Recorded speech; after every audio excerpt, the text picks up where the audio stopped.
way or another, of crewing or helping people out, or yeah, it's good. The love of the sport. That's exactly right. And to back up the fellow racer as well, because just because Team Digger's sort of behind that top qualifier prize doesn't mean that it's got to go to one of them. Yep. It's for anyone there. So as Albie said, there's Josh Nago comes up from Victoria. Yep. And if he wins $100 as a top qualifier, that's his fuel for the way back. 100%. Every bit helps. Yeah. We don't race for money, but when you win, you don't give the money back. Yeah, well, you can't do it for free. Yeah, exactly right. Jesse Barnes here in the Aeroflow lane. He's got the GSX 1300. Runs through for a 10.289, 139 mile an hour. Next we have Lucas Niga. Yeah. Just that must be a number. 1580. Victoria, the Maltese Express. I like it.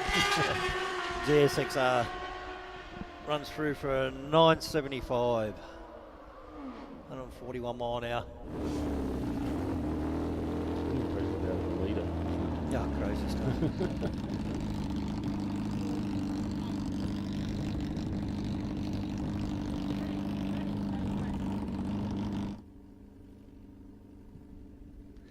Next we have Mark Davies from Belmont on another GSXR.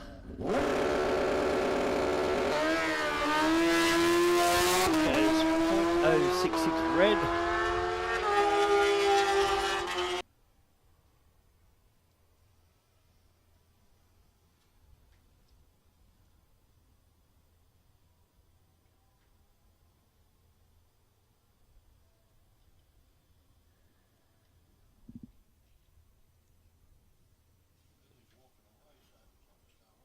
Yeah, there must be something happening in the deep end of the track there. I'm guessing. You can't see anything else going on. Could be a bit of a...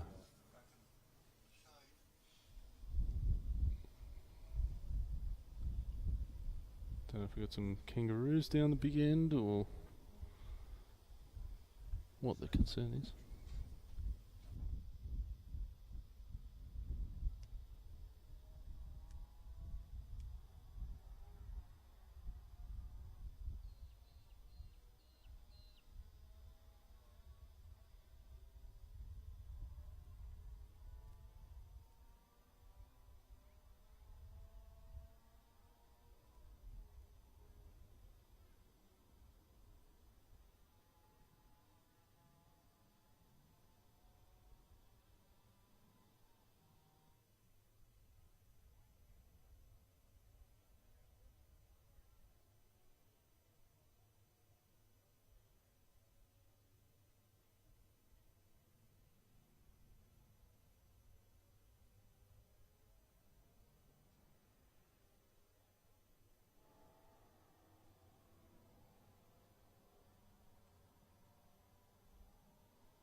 We're just doing a bit of a safety check down the deep end of the track, so I think we'll take the opportunity to throw out to some ads. We'll be back shortly with more rounds of racing here at the New South Wales Track Championships at Sydney Dragway.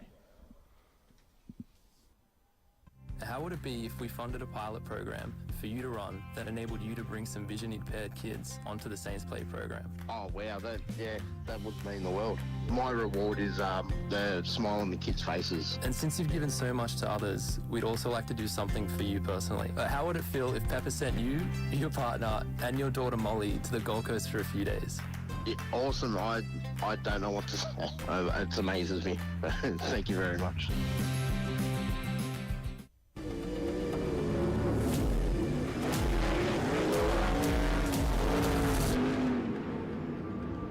I have this incredible drive to succeed.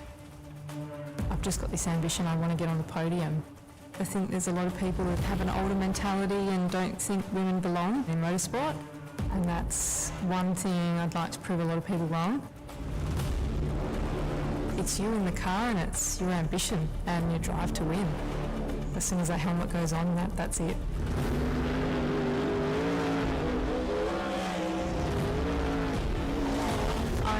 Wilson. I'm a sprint car and outlaw car driver.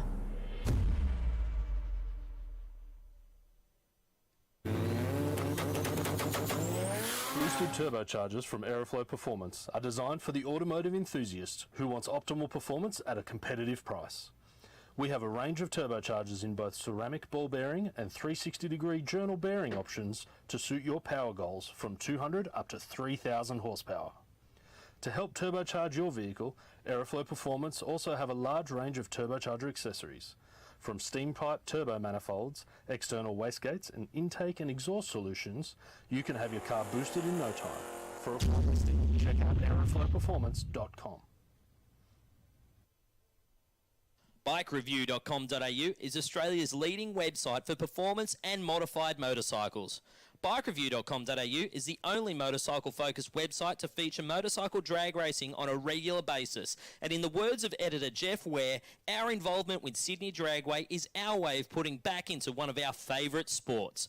BikeReview.com.au.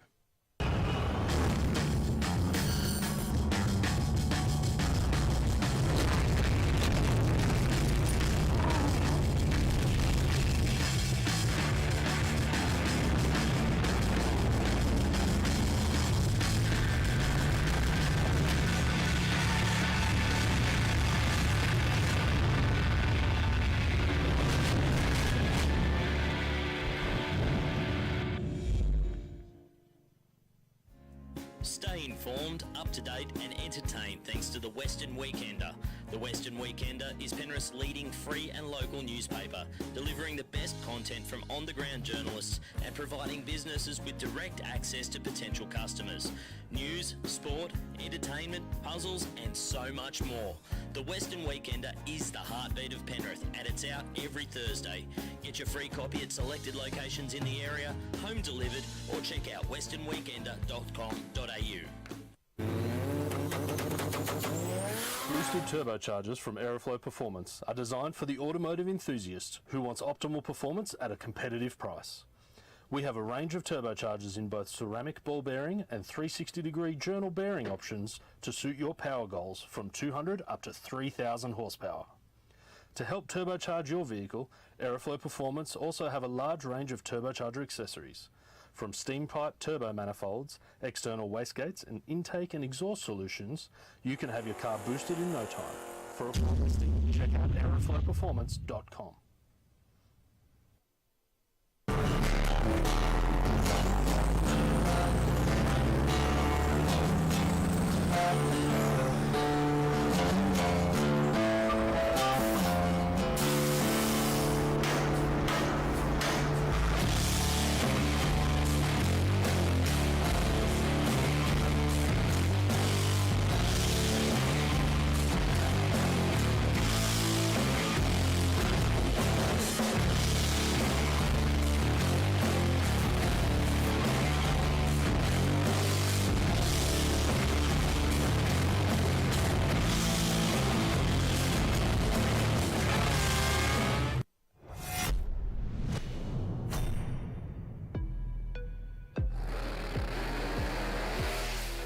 Drag racing is not just about the horsepower. There is also some cool science at play right here on the racetrack.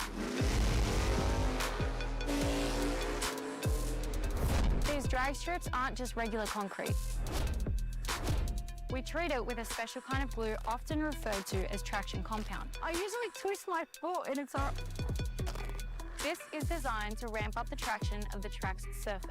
It's getting worse by the minute for us racers to go straight and fast.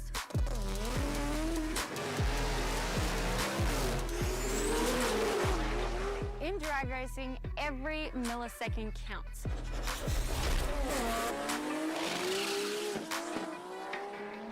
That's why the teams adjust the car's setup to suit the track conditions. Teams can assess the traction on the track by using this interesting device called a traction meter gauge. The bottom of the device has a rubber pad that mimics a racing slick. To measure the track's grip value, the user stands on the base, ensuring the rubber pad bonds with the racing surface. Turning the torque arm on the top of the device will rotate the rubber pad. When the bond breaks, the user will see a number on the dial. Teams can then use this number to help create baselines for group within their respective setup.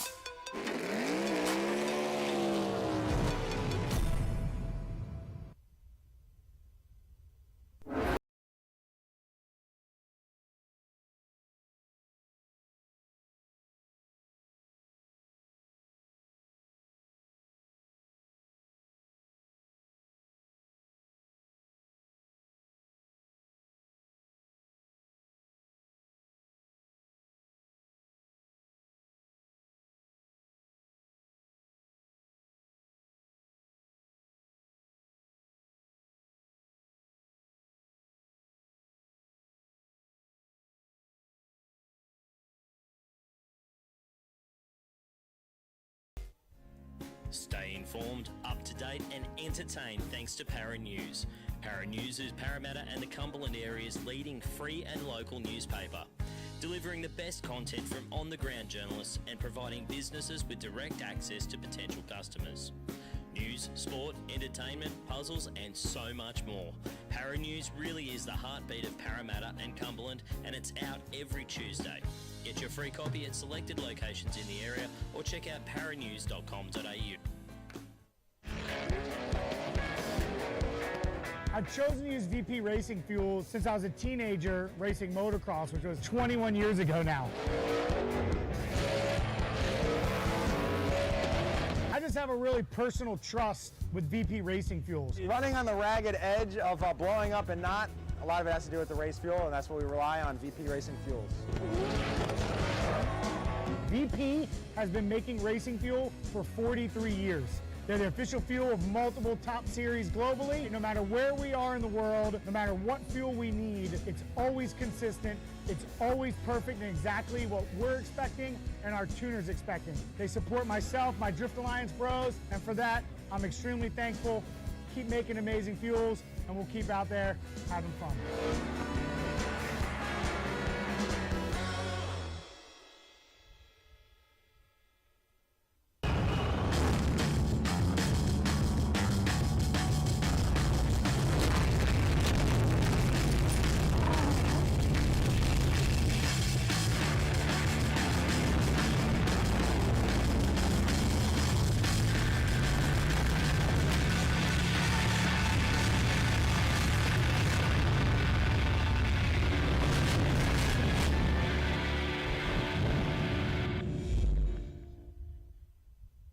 BikeReview.com.au is Australia's leading website for performance and modified motorcycles. BikeReview.com.au is the only motorcycle-focused website to feature motorcycle drag racing on a regular basis. And in the words of editor Jeff Ware, our involvement with Sydney Dragway is our way of putting back into one of our favourite sports. BikeReview.com.au.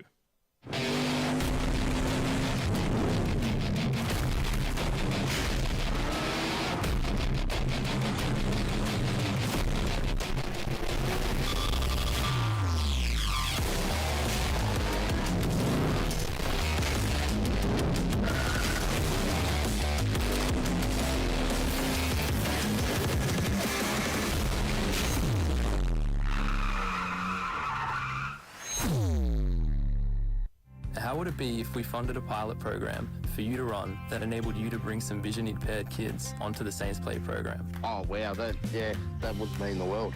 My reward is the smile on the kids' faces. And since you've given so much to others, we'd also like to do something for you personally. How would it feel if Pepper sent you, your partner, and your daughter Molly to the Gold Coast for a few days?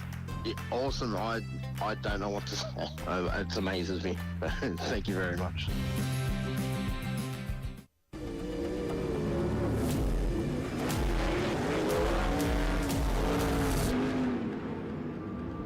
I have this incredible drive to succeed. I've just got this ambition, I want to get on the podium. I think there's a lot of people that have an older mentality and don't think women belong in motorsport, and that's one thing I'd like to prove a lot of people wrong. It's you in the car and it's your ambition and your drive to win. As soon as that helmet goes on, that's it.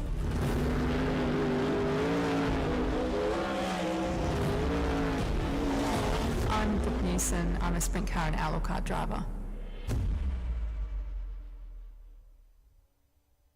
bang shift.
All right, you can hear the sound of some extreme bikes getting fired back up again. We had that short break.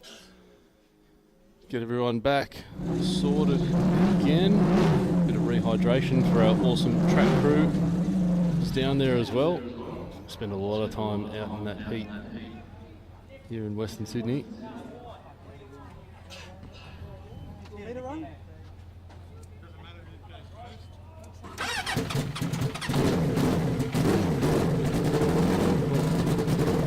Brent Gilbert coming back forward. And then I think David Franks is down there as well. You can see on the Glenline TV trackside coverage. That's an awesome angle of that extreme bike. You can see down there. I shouldn't say little, it's quite a fuel pump that's sitting under the tail section of that bike down there. Looks like Gilliver's having a little bit of a struggle getting that bike fired. Unfortunately, I think they will take it back around to the track, so that'll bring David Franks forward, who I think is licensing Turbo Hayabusa down there. Some serious minerals required to ride one of these bikes, so we'll give these guys as much time as they need to get all sorted.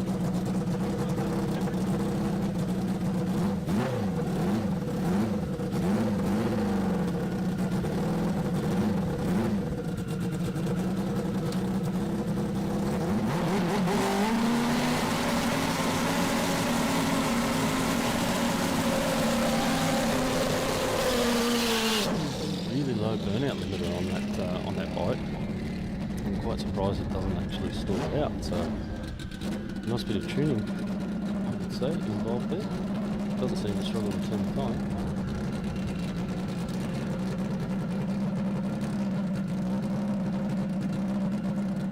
David Frank's extreme bike, FBR GRE Enduro Grip Services, all on board the program. 1300cc Turbo Hayabusa.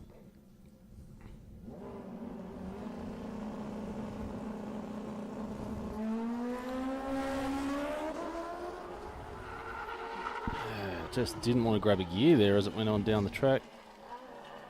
First gear.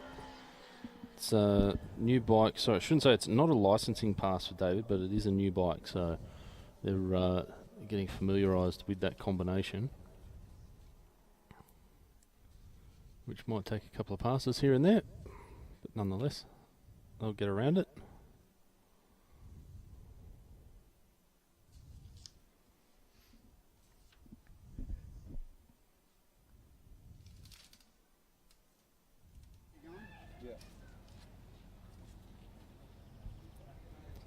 All right, you can see, I believe that's Adam Layton down there, APL.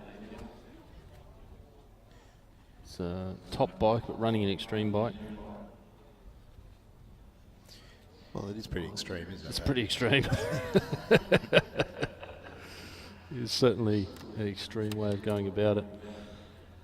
Adam's got UAS batteries and, of course, APL performance bikes on board with this program.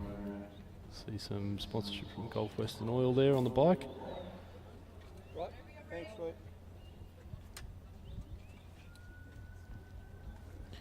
So we're over a litre and a half per cylinder there. Yeah. 200 cubic inches. Cubes.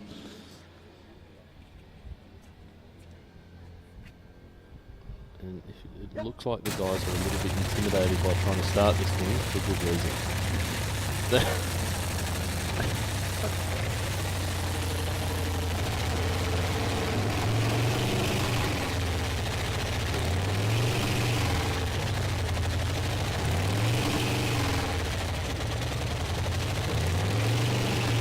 It's been a little while since Adam's been out with his bike. Yeah, didn't want to change over. That one. Doesn't sound anything like a Nitro Harley on startup, does it? No. Unfortunately, doesn't look like he's going to be jumping on board for this pass. Yeah. So we can get the issue sorted and come back around Yep. a little bit later on this afternoon. I dare say weather conditions out there right now probably not optimal. Not ideal for rider or machine, to be honest. But look at that serious bit of gear. Nitro drinking motorcycle is something that you would maybe think twice about jumping on. No, I'd only have to think once. Just once? It wouldn't Wouldn't happen. happen? Wouldn't happen. You can throw a leg over, push here, be right. I don't even know if I could sit on it now. Well, they've got that big square tyre on the back, mate. You don't have to balance very well, you know, it just stays upright. It's super easy. But I don't even know if I'd get over physically over it. No, trust me. I'm telling you, it's super easy. You'll be fine. Just jump on. See this face? Yeah. Not my first time. Not the first time? Oh, damn. I might be new here, but it's not my first time. Not your first rodeo, you reckon? No. I've seen enough to know better. Although, if I wanted the ultimate adrenaline hit, that would be probably... I tell you what, you know you're alive after you crack that throttle the first time. Yep. Even if you weren't on it, if you were sitting next to it. And I'd also know how good my back isn't. Yep. Yeah. Yep. All right, so it looks like we're back into Supercomp. Because I guess when you think about it, when you lie over it, your back is actually bent. Almost like you're pushing yourself up. It's like you're doing a push-up. Yeah, the whole time. Yeah. But then once you get moving, the airflow keeps you up. Oh, yeah. So it's all right. Handy. Yeah. Handy. It's actually my older Ducati that I have now, Yes. the 916. It's a small frame bike, right? Like it's a mid-90s Italian bike. It's not designed for 6'3", 120 kilo Pat, right? They didn't have me in mind when it was being designed. But when I ride that, it's actually easier and more comfortable for me to ride at above 100 kilometres an hour, where the speed limit provides this, than it is at 60 or 80. It's super uncomfortable at low speeds. Yeah, well, It's is not it just designed the for that. balance, do you think? Or They were designed as racing superbikes, right? So they were designed to go fast. So the faster you go, the more comfortable and smooth the bike actually is, which is interesting, but very frustrating when you're riding around town. At 50 k's now. All right, we've got Kit Hunter in the Aeroflow lane and Arthur Sovlas in the Rocket lane. Sovlas with a 162.60, but 006 on the tree for Kit Hunter. Kit up on that wheel. He moved from left to right and back again. And I thought he was going to come around the VN Commodore, but did not. Out of it early again, 98 miles per hour with a 919 for Hunter. So I think there's a few sort of test passes. You know, how does it feel through the 8th, and then judge from there. Pat Mamone going through his burnout procedure in the Corona Brothers Restorations Ford Mustang. It's a pretty wild looking car, this thing, isn't it? I love the wheels on it too. That was really trick. I didn't see the wheels. What are they? I thought looked like a billet sort of multi-spoke sort of rim on the front and similar on the rear, except Billet the rear. Specialties maybe or something? Billet Specialties? Maybe. I'm not 100% sure, but I quite like them. A little bit big for your street car though. Nothing an angle grinder and a welder can't fix. Correct. All things are possible. And if that doesn't work, it duct tape. There you go. You just catch the centre of the rim on the back. Offset right. Yeah. All of the offset. Yep. What offset is it? All of it. Just makes it like a diff centre and a stubby axle that's about 50 mil long. Good deal. Yeah, I dare say would not be particularly comfortable in any of these cars this afternoon in the heat. No. At Sydney Dragway in a multi-layer fire suit with a car with no trim or no heat, sound deadening or heat protection. At least these guys have got a roof. Yes. I feel sorry for the dragster guys and the juniors and everyone that are down there just sweating it out. But nonetheless, it is the sport we love.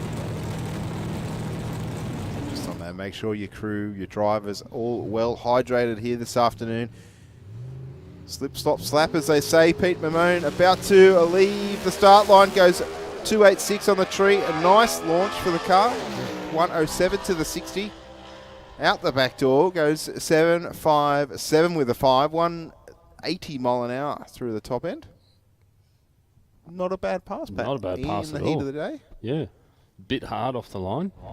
Touch the wheelie bars down just slightly. You can see the little white marks there. Not a big drag, but yeah, got away really clean. 107.60 is pretty nice for a door car like that, right? Yeah. Awesome. All right. That will bring us across into our next round. On that one, we've gone Super Comp, yeah, and we're back into Power Plus Fuel Super Street. That we are for their final round of qualifying here this afternoon. Blaine Bulls just left a cherry on the tree. It's all right. They are free in qualifying, but it's another one of those healthy XD EF Falcons. I'm pretty sure that's a D, that one. XD. Yeah, I think if the bonnet says, yeah. I was going to say, Ben tells me if the bonnet is thin at the front, like that one, it's the earlier model. I think it's like multi-fin grill. Yes. XD. Yeah. And I think the headlights are a little more square. The E, the bonnet comes over the front because that's over. similar to the F. Yep. So the F's a little bit more rounded because that's what we have one of them as a family car. Yeah, so the E and the F are similar. Yep. Yeah, we had two XDs at one point. Yeah. Beautiful brown, Mission Brown XD Falcon. Very 80s. Column auto. Yes. Vinyl seats that you stay away from in summer. Chris Zammit gets through there. 0.15 reaction time for Zammit on the tree. Really nice. 12.07 to Brian Adesing with a 12.51 with a 710 mile per hour. Mile per hour a little bit down for Adesing there, I think. Well, if we look at Zammit, he was only 2 or 3 miles down. He was half a second slower. So I don't think too far wrong. Sammy Joe Johnson in the airflow lane. 024 red against an 081 red for Alan Stevenson. Stevenson with a red light on the tree. He's been focusing too much on sponsoring this category rather than and Stevenson will get the win like there. 11.61 with a 0. 119 mile an hour to an 11.82 for Johnson. All right, a pair of Holden Utes generations apart. Down here we've got Eden Abella in the Aeroflow lane and of course Mark Elborn in the Rocket lane. Power Plus New South Wales HQ Ute. It's got the 4.2 litre or 253 power under the bonnet. It's been a bit of a surprise package, this one. 019 reaction time for Eden Abella is really nice for him to an 097 for Elborn. Abella looks like he's got the car gripping up. 10.99 with a 2 at 135 mile per hour. Good mile per hour for the heat of the day in that turbo LS combination. The 12.87 at 103 for Elborn. Yeah, definitely for a 1090 to run 135 mile an hour. It's certainly moving along at the top end. Yep. He's dulled it down off the launch. Only a 215 60 foot. So he had that issue last time. He turned the tyres really hard coming off the line. So just racing the track today. Well, I mean, a lot of people would think, oh, it's hot. The track would be sticky. Yep. Probably right now it's probably a little bit greasy. What happens when it gets super hot? All the chemicals in the rubber come to the surface, and it's a little bit more slippery than one would expect. Particularly if you're running a radial tyre. Yeah. Oh, 003 on the tree for Giddens. Nice reaction time for him. Hopkins away with an 036 in the Rocket Lane, Pat. I think that Tirana with the legs at the top end, 11.04 at 121 miles an hour. Just had the horsepower edge there, I think. Hopkins in the Rocket Lane, but great pass. 003. Pete's going to be happy about that. And his trademark left side lift. And lift and stay. Yeah, it stays there through the 60. All right, Rodney Balgowan in the VE Commodore in the Aeroflow lane, and Connor Anios in the VE Commodore in the Rocket lane. Got red versus blue. I'm faster than you. We're off 071 reaction time. Balgowan in the Aeroflow lane. Pretty close in the big end though. 12.07 at 114 to a 12.62 at 110.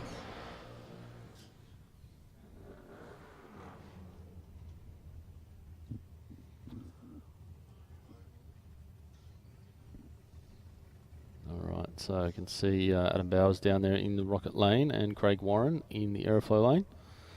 Got Sydney Scrap Steel, Bills Mechanical and Power Plus on board with the program for Warren. Forza Performance and Power Plus Fuels come to the party for Bowers. Bowers 070 on the tree to an 081. Pretty well tied together as they go down through the 8th mile. 10th between them. 10.14 with a 1 to a 10.32 with a 2 in the Aeroflow lane. A couple of clean passes there. It's going to make eliminations pretty tight. Brett Stutchbury in the Aeroflow lane. It's got that turbo VY Commodore down there. PSC Racing contributing to their program, and then Philip Armstrong in the Rocket lane. Keystone Acoustic Panelling and Race Engine Development, helping out with a 355 Holden engine.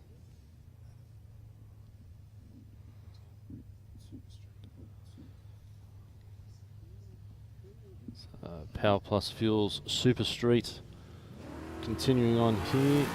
This is qualified 3. Put Armstrong out with an 098 reaction time. Good 60 foot, 153. Goes through for a 10.5 at 129. Something not agreeing with Brett Stutchbury's combination there. So 2.160 and 11.77 at 126. Wasn't quite on the boil out of the hole there. It's really difficult in these conditions with turbocharged street cars. Yes. Just all of the heat under the bonnet. And then you're feeding into the engine as well. Yeah. It just heat soaks everything. Getting heat out of, like, from personal experience with a turbo LS Commodore, getting heat out of the engine bay is probably the biggest thing that you can try and do for consistency out here, because it's an oven under there. Which makes it not fun to work on, of course. Nope. 053 on the tree for Stutchbury in the Rocket lane, really? To an 069 for Sig Adam in the Aeroflow lane. That's a really nice 60 from Stutchbury there. 155, 60 foot on the IRS VX Commodore. Really nice. 1083 at 125. I was just going to comment with Armstrong's car. That car's 60-footed really well, considering the height of the tyre as well. That's right. That's certainly not going to help him with the rollout from the start line. Yeah. Pair of Fords doing battle now. We've got Peter Varillis in the Falcon Aeroflow lane, taking on Dave Matasevic from Bringelli for DCM Consulting. 052 for the Black Cortina on the start line. You can physically see the difference there in the launch. There was around, what do we got? 3/4 of a tenth, I suppose. 1074, but Varillis, Falcon, not real happy as it goes down the track there. It's huffing a bit of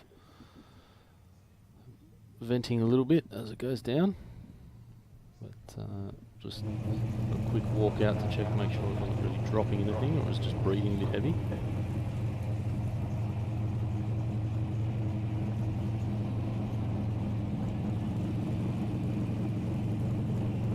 Loving these shots down at the track. Blendline TV, we've got that brilliant high def camera work going on down there. You can see different angles. Yes. See the cars in a different light, so to speak. I mean, especially for us up here in the commentary box, we're always looking at the back of the cars, so it's nice to see the front of them sometimes. Yeah, I think it gives a different perspective. I know we've had cameras around the place, but obviously having a person or number of people down there with actual humans, turn, being able to turn and point at whatever they want to. Yeah. All right, the track crew just checking out that aeroflow lane. Just spare a thought for our track walkers. Of course, they're standing out in the sun today. And the fire crew wearing the jackets. Yeah. Is that a pocket rocket down there? That's the pocket rocket. Deep in concentration. Yeah. Let's not give him too much of a hard time just yet. No. Of course, Stewie, one of our commentators for the Aeroflow race for real Wednesday nights, burnouts and the like. Also does some commentary up here at the Track Championship Series when he can.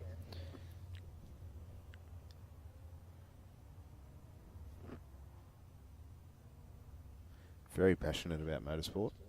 Is an understatement. He's very passionate, just full stop. Yeah. I think is the best way in to a good describe way. Stewie. Yeah, In he's a good way. full of enthusiasm.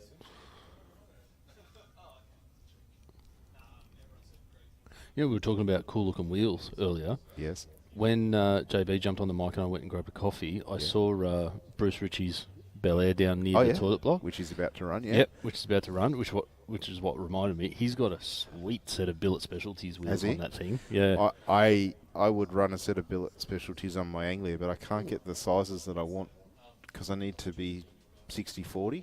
Right. So they do like a 4.5. Yeah. And then at the wide end they go 7 and 8. I want to run an 8 on the rear, which means I need at least a 5 on the front. Yeah, okay. Well, we mentioned this earlier. That grinder, welder, duct tape. Duct tape to weld the barrel back together. Yeah, no problem. Yeah. Just remind me not to let you build my car. No. It'll be fine, mate. It'll be fine. the tyre will hold it in place. What I'm saying is, Bushy, there's always a solution, mate. You just got to try hard enough. Yeah. Okay. The tyre will hold it together, you reckon? Yeah. No, just modify the car. Huh? No. I need the size rim to actually comply with the registration rules of which the car is being built under. Oh. Yes. Yeah. This is true. But my next choice along the line is a Pro Star. Which you know I like the Pro Stars. Yeah. I think they suit just about everything. Yeah, you can put a Pro Star. I mean, I got a Commodore with drag lights on it, mate. Yep. So you can put them on just about anything, and it sort of makes them look cool. Yes. Pro Star's no different. Yeah. There's certain wheels that work on all styles of car. Yep. Which I was interested to see that Billet Specialty on Bruce's car because it's a very modern looking wheel on obviously a classic car, but super cool. But I guess it's because they're all polished. They probably well, it's polished barrel, but it's got the black anodized has it? center. Okay, right. Yeah. So I can't remember the type of wheel that it is, but well, I was thinking about maybe running the RTs on the Angler. I had a friend that's got a set of RTs. Yep. But I couldn't find the 5-inch ones without spending $1 zillion on them. Unfortunately, they're quite expensive. Richard Matasevic there with an 036 reaction time and a red 037 for Bruce Ritchie. We were talking up his wheels too much. He got a bit excited. It goes through 11.005, 121 for Matasevic, 11.151, 122 for Ritchie in the Rocket Lane. You know what's a new thing that I've started to see a bit? I keep getting emails from Rocket Industries. They've got those RC comp wheels. Yes. That are a new set of wheels out now. A few different variations there. Just something a bit different to everything else on the market. Yeah, but I think some of those wheels only sort of suit specific styles of car. Like more a street machine or muscle car style wheel, I think. But definitely RC comp's a little more, beadlock style Yes. sort of setup. But, Good side-by-side race here, Pat. Absolutely. Jim Raptis in the aeroflow lane. Yeah, and Robert Matisek in the rocket lane takes the win, 10.87 with a 9, 121 miles an hour. See Jim in the Tabrana Hugo Logistics, of course, part of that program. Hugo Logistics being the sponsor for Super Sedan this year. Dan Matisek down here in the Camaro, beautiful style Camaro. Lifts the front end on a big launch, 159.60 for big Camaro is getting it done. 1084 with a 7 at 125. Very nice. Yeah, 100 mile an hour and half track too. Oh, big fan. So for metrically minded people, that's 160 kilometres an hour. All right, so a bit of modern engineering here with the R35 GTR. George Nader, who I believe is the son of Nader. You might know from King 32. And behind the part of the Don with Anthony Matuk from Matuk's Racing. So they just brought the street car out for a bit of a cruise today. And, I'm betting that's not a standard car racing down the racetrack right now. Probably got a little bit of a tickle under it. The VR38 there, a 1073 with a 4 at 129 mile per hour, 174 60 foot. Kind of makes it look a bit too easy, doesn't it? All that technology in there. He's going to turn around at the big end of the track and click the AC back on as well, I bet, just to rub it in for everyone. Because he can. Because he can. Nice pass on that one, and that will be the end of Power Plus Fuels Super Street. We will move into Speedflow Performance Products Junior Dragster for the next round of qualifying.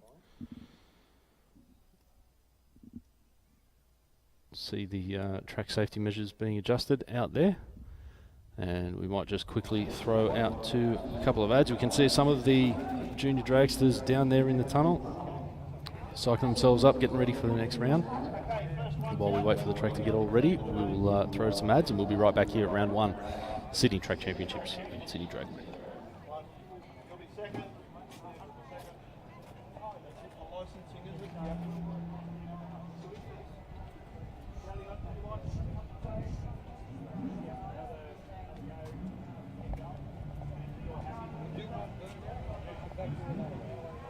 Like we did before. Exactly the same.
Alright, so as you can see, we were mentioning earlier about the quality of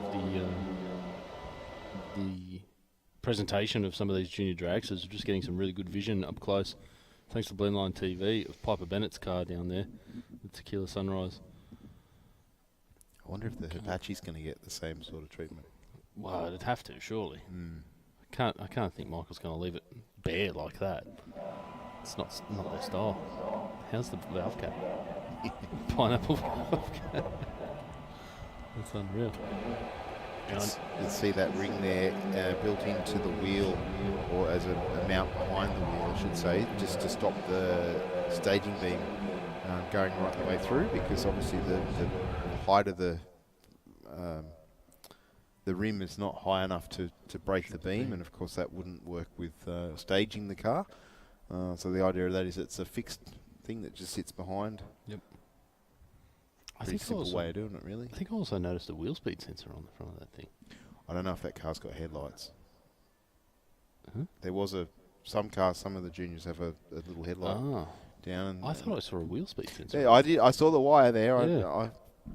Yeah. I was thinking maybe headlight, but I know a I lot of the cars. I don't want to cause any sort of rules infraction here or anything, but data's data. I love it. Yes. Look at that. Old wheels. Those rims on their own would weigh absolutely nothing. Yeah, it's a shame you got a full tyre on it, make it heavy. Not that they're that heavy, but killer componentry down there in the junior dragster class. So we got Benjamin Attard back out, the B junior dragster.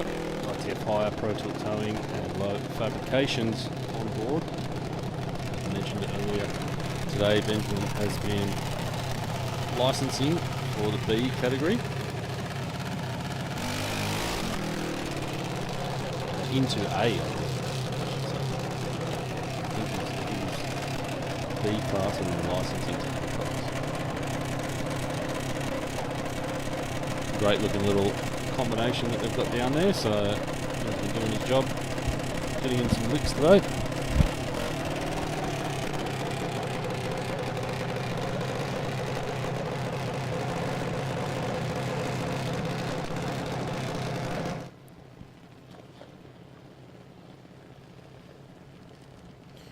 Junior dragster for kids 8 to 17 years of age. The category broken into 4 subcategories. Nice 060 reaction time from Benjamin down there. He's going to cross through for a 793 at 79 mile per hour. That is moving along. 793 at 79, Bushy. Yeah, wow. Okay. Maybe you should go straight to double A. Yeah, just skip A. Yeah. Just skip A. Well, a mile an hour down fractionally for that sort of ET. Just means it's a ballast in it, right? Yes. Right, there we go. There's Liam O'Neill. Watch this. Did you see the flex? Yeah, in this one? It's interesting. Paper mache.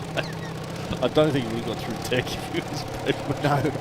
No, he's using your theory. Yeah, the chassis thing. Chassis stuck together with duct tape. Yeah, a few hose clamps and, Yeah. Should Wait, make top that joke. These fuel cars engines are serious. They are serious racing machinery. Come on, top fuel engines are held in with hose clamps. Oh, they are, and that's a very scary thought. When you think about it. And we're not joking. No. Next time you see a top fuel car, go and have a look. Have a look at how the engines are mounted to the chassis rail.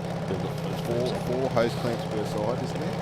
Yeah. I mean, it depends on where you get your hose clamps from. Maybe double up if the budget's getting a bit tight, which I can't imagine was a thing with top fuel. If that's your problem, you shouldn't be racing top fuel.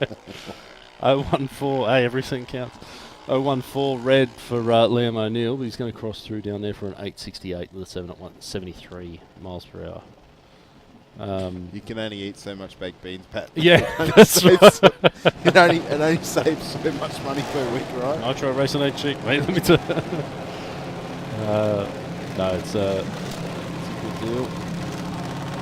Okay, so we got Piper Bennett here in the A Junior Dragster, Tequila Sunrise, Strasbourg. 8 crew designs all on board, and Tegan Smith in the Double A Junior Dragster. APM, power crews, stop slows, traffic control, and liquid control.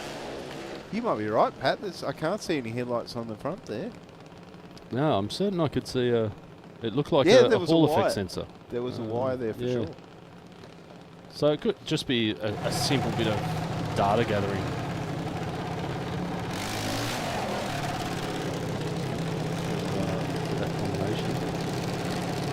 data logging, you know, I mean,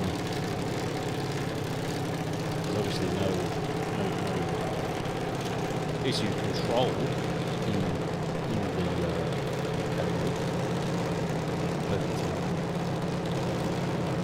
But I don't think it says anything against being logged, right? No. Well, you'd think the competitors would be onto that pretty quick. Yeah. It's not like it's hidden. No.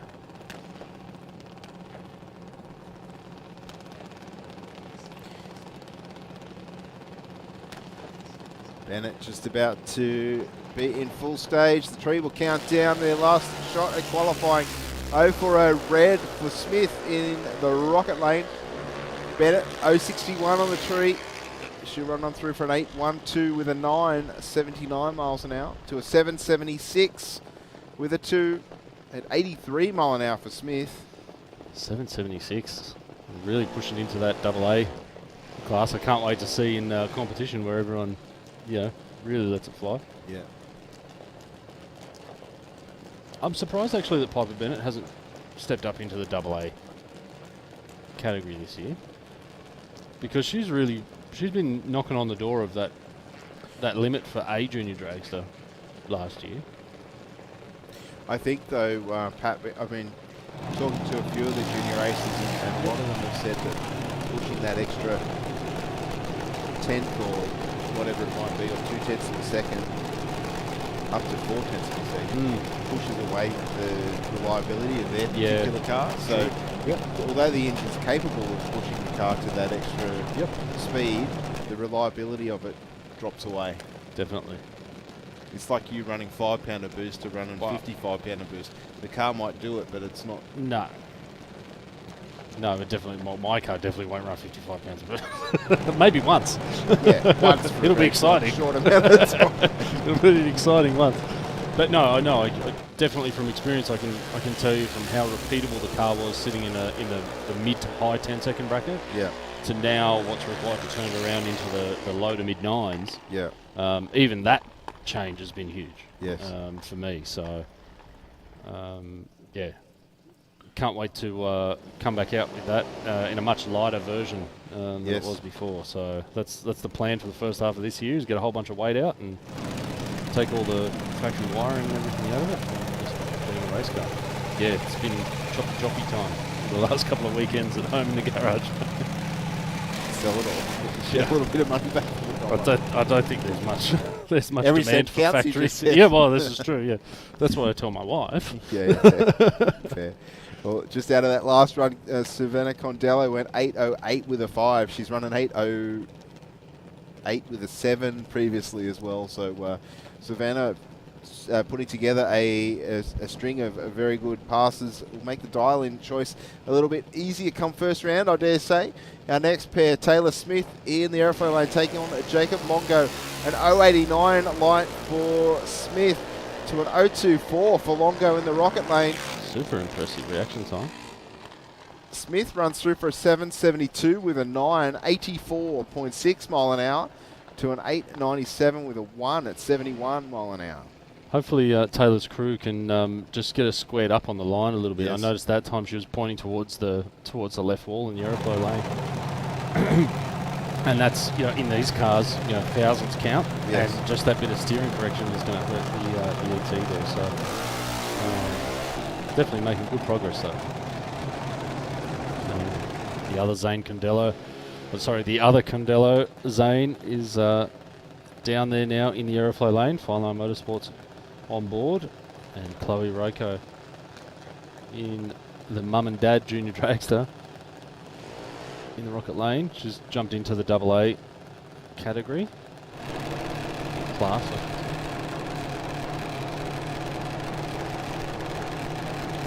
Roko took home the runner-up in junior dragster for the last season's racing.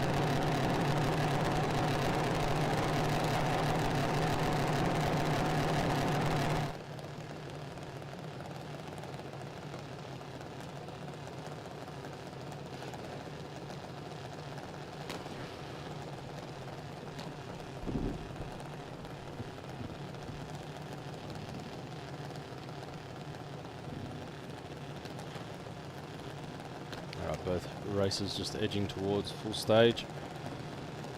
At the moment, we'll get our next passes down.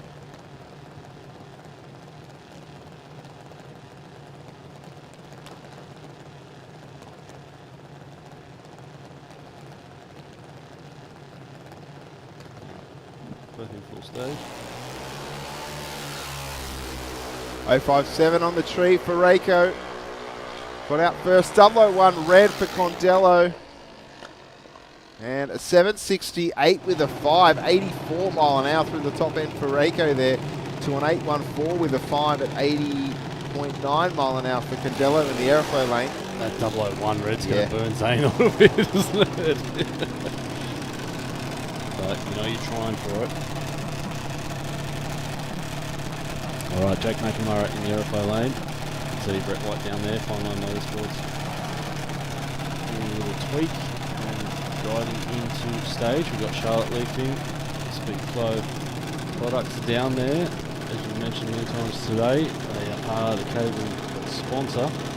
Great to have them on board. Great Aussie product, supporting great Aussie races. Aussie races of the future. Red just giving Jake the thumbs up going into stage. He's gone 8-1-3 with a 3 and an 8-1-4 with a 4. Leafting as quick as an 8:42. Backed up with an 8:46. 0:49 on the tree for McNamara, but an 003 for Leafing in the rocket lane. Wow, 8-1-4 with a 2, 79 mile an hour for McNamara, and Leafting an 8:46 with a 4. 8:46, so she's done two 8:46s. Yes, that's a warning shot there for the competitors, because track conditions out there now would be a little bit different to even the last run that they did than the one they did this morning. Let's not look too far away, because Jake McNamara has also run two 8:14s. Has he? He went 8:142 and an 8:144. Yes. So, you know how I said earlier about thousandths? Yeah. we mean it. Super impressive from these junior dragsters. These combinations are just really dialed in, and it is hot out there as well. Yeah. You know, and they're still just cutting the times that they need to do.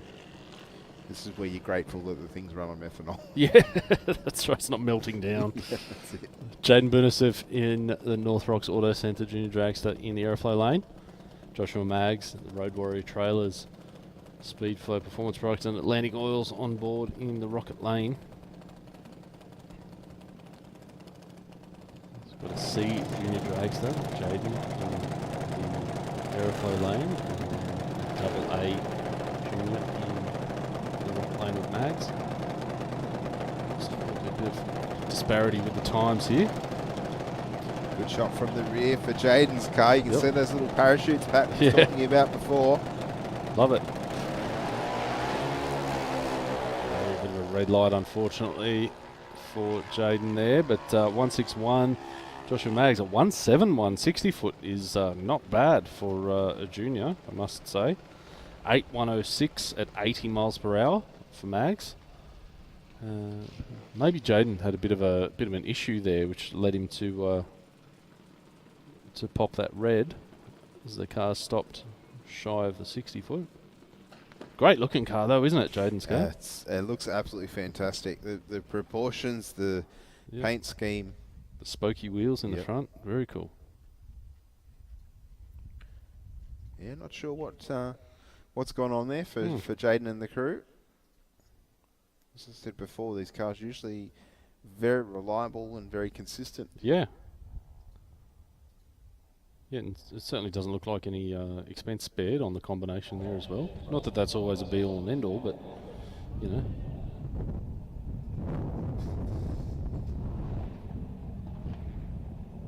So we'll get that car pushed back, and then I can see Alex Rafalo and Johnny Lucci down there.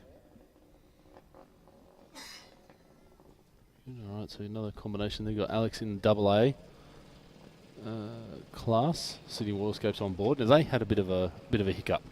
They did last pass. Their first pass they didn't run. They in the water. They Yeah. time he touched the throttle, It wanted to nearly stall out, stalled. yep. So he did get a pass in the second round of qualifying. Went 8:33 with a 2. You can see Alex on screen there. Quite nice front wheels on that machine too. Really well turned out cars here. The Lucci Civil Woody boys backing Johnny Lucci over there. And then Alex's car sensing the escapes. Long pipe on that one too. Just noticing that shot there. You can also see the parachute. I think that bar above the back wheels are more than likely to be a weight bar. Yeah.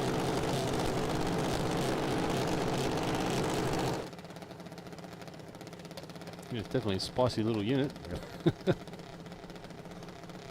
Just running the McGee power plant. This McGee, of course, a very famous Australian company initially. Went to the US and now pretty much I believe that all they do is junior dragster stuff. Yeah, wow. That shows you how strong the sport is. 091 on the tree for Johnny Lucci.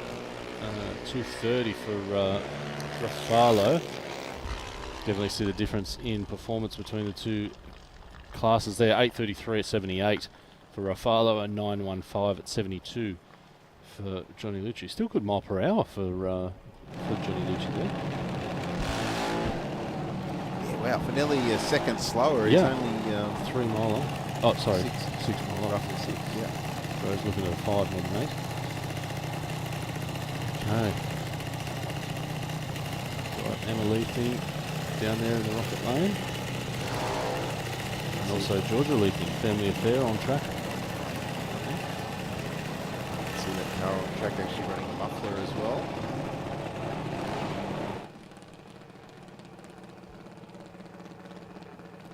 Of course, these cars are based on a half scale of a top fuel dragster. They're in a single cylinder side valve power plant and a centrifugal clutch, then onto a chain drive.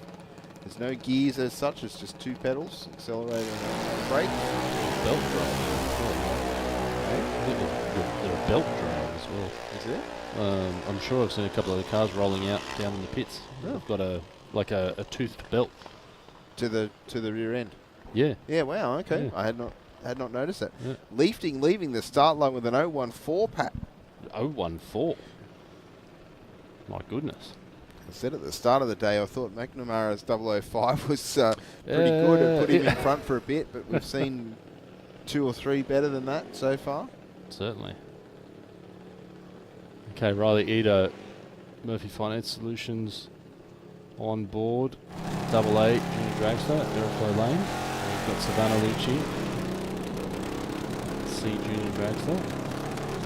What a long sort of back section, isn't it? I was just thinking that, yeah, because obviously that then pushes the cockpit further forward, which then gives you less footprint. So Yeah. I guess it's the trade-off. But you're right, this one, the engine actually sitting, I think, fairly flat in the chassis as opposed to the newer style car where the motor's up on an angle to get the ports to work and typically sits a fair bit higher in the newer generation cars. Yeah.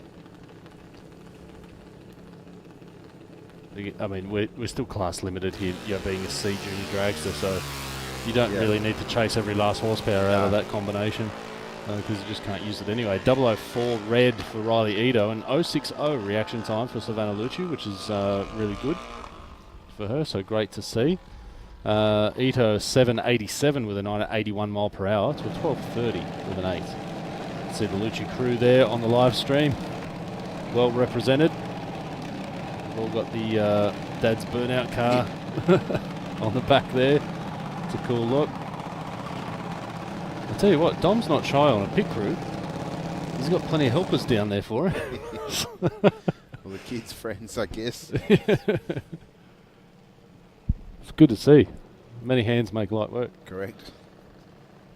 All right, Robbie Rostesky in the Aeroflow lane. CA Motorsports Pinnacle Dragster. B Junior Dragster. Aubrey Maggs, also in a B Junior Dragster. Road Warrior Trailers. Down there, Speedway Performance Products and Atlantic Oils contributing to their program. That's 860 The ET cut-off for B Junior Dragster.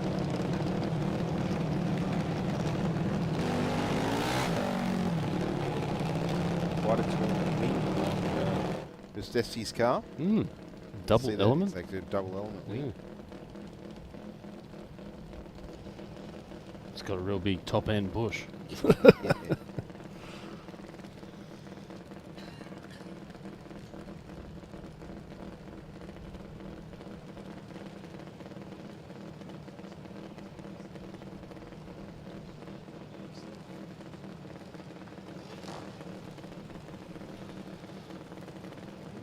Both in stage and away, 054 to an 029. Very nice reaction time from Aubrey Maggs. The rocket lane there. 861 with a 3, 75 miles per hour to an 890 with a 5 at 71.2 miles per hour for Rustesky. So Aubrey Maggs really pushing towards that 60 cutoff there. Yeah, that she is. A little bit of a gap to, I think, her first qualifying run. One of them was a 9. That one on track. Sorry, on screen now we have Jeffrey McNiff, the Severia's engine and SCG Racing Parts. This one I really like the black and gold. Yeah, I think it's almost sort of retro. Like it's sort of retro. It's got a bit of a feel of the Little Bandit car. Yes. Sort of that colour scheme, but yeah, obviously their own setup, which is awesome. George Takalis in the rocket lane there. See. Junior Dragster. Quick and go. In performance. Danny's restoration and polishing also on board.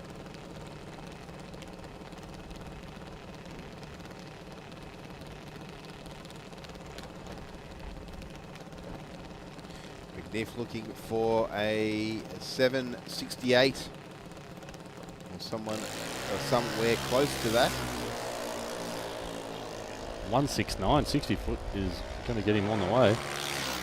774 with a 2 at 83.99 miles per hour, so let's just call it 84. And George Takalis is going through for a 12.49 with a 5 at 52 mile per hour. So another clean pass for George there in the C Junior. Yeah, just looking at the numbers, at least they've got, most races have two runs that are very similar in ET between each other. McNiff, I think, has come to a stop. Or is he still moving?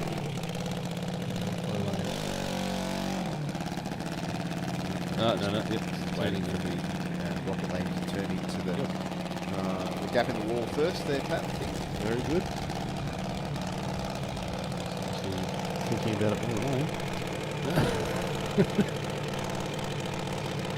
all right. All right, Edith Maggs. Again, Road Warrior Trailers. Junior Dragster. C Junior Dragster.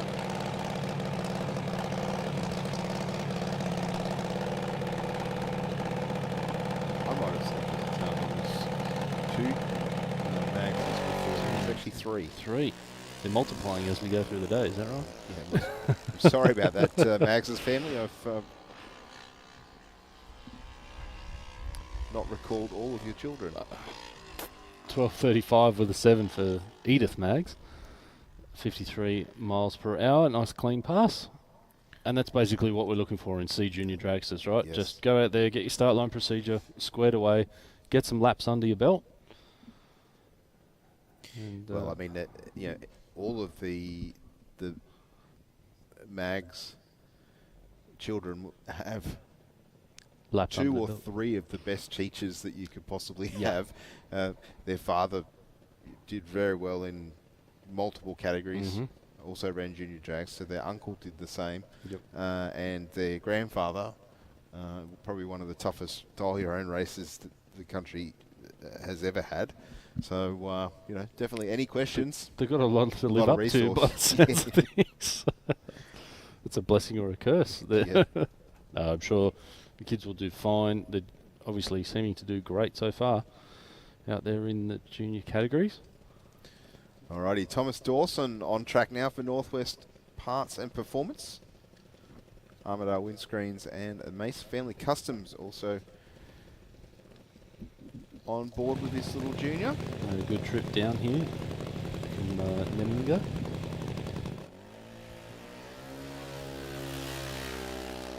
So, bit of an improvement there for Thomas Dawson. I think it's his third pass of the day.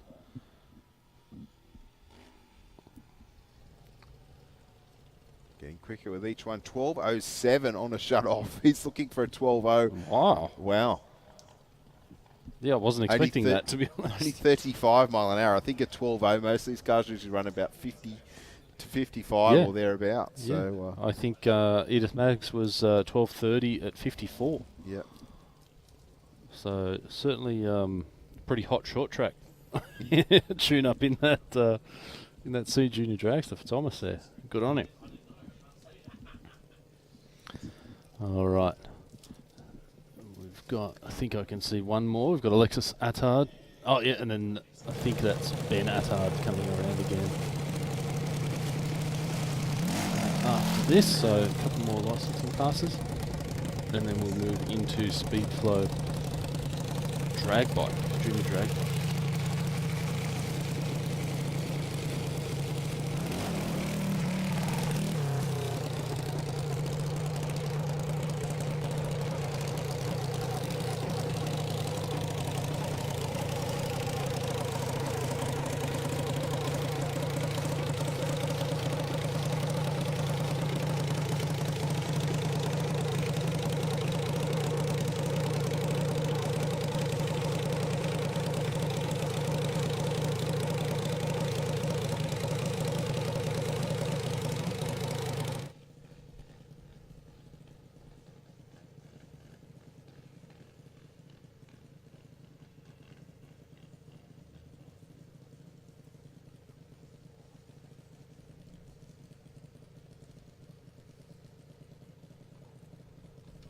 All right, Alexis Attard down there, 564 on the tree, so just getting comfortable with things. 2.060. She's doing licensing, so they're basically just wanting her to go through a start line procedure, run a 60 foot, maybe to a 330. Not exactly sure where they're up to at the moment with that one, but nonetheless, she's done what she needed to do.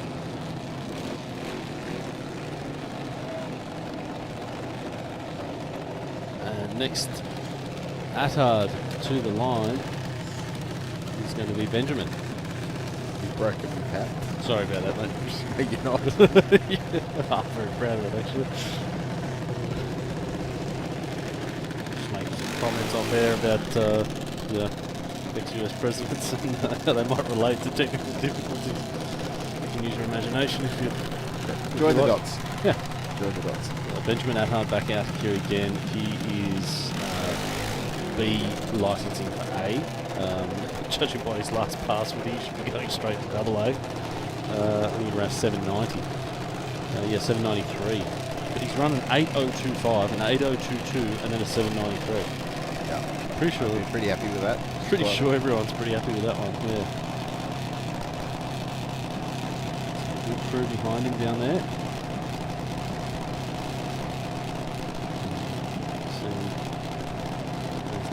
Comes up. Yeah, well, the Attards definitely got their head around these cars pretty quick. A lot of people think, oh, they're only one cylinder, they'd be pretty easy to tune. Yeah, no. 158, 16760. Sub 5 to 330. So 801 with a 6 at 79 miles per hour. That's pretty good going, I reckon, Bushy. Very much so, Pat. And I think the thing is there. Staying very consistent with ET and in speed as well. Yep. Considering the different track conditions that he's done runs with so far today, this event. It'll be interesting to see what happens when he's actually in competition as well. Totally agree. Got Liam O'Neill back here again.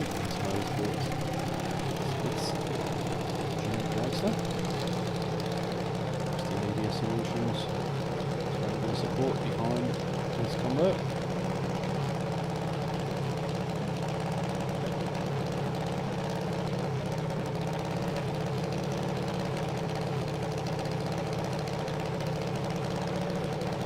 See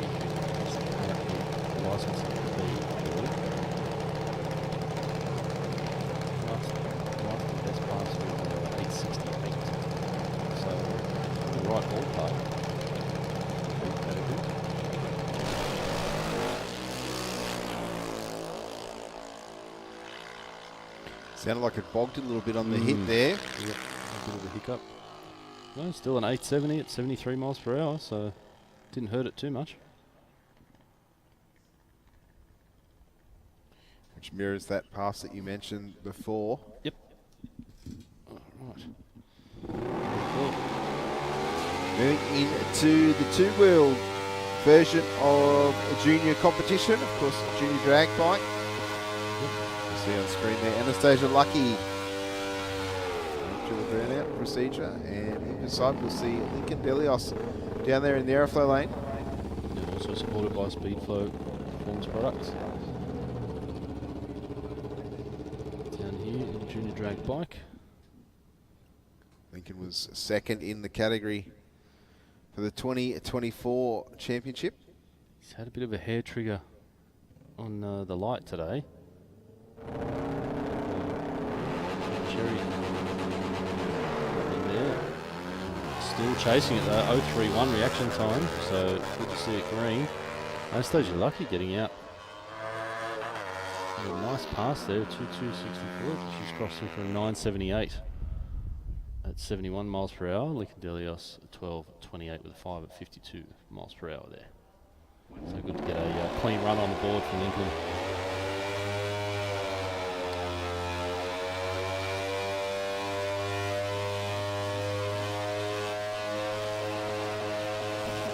Adam just casually looking around. Yeah, casually looking around. He got that burnout going and shifted while it was doing the burnout. I'm pretty impressed. I like it.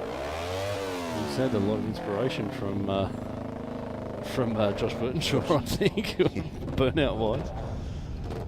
To be fair, if they're still running the same tyres that these bikes came with from the factory, yes, they are very hard.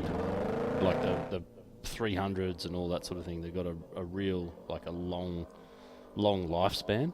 So they're quite a hard tyre. They're not like a real super sticky Hypersport tyre. It's just an excuse to do it. 9.33 with a 5 at 74 miles per hour for Adam Jordan down there.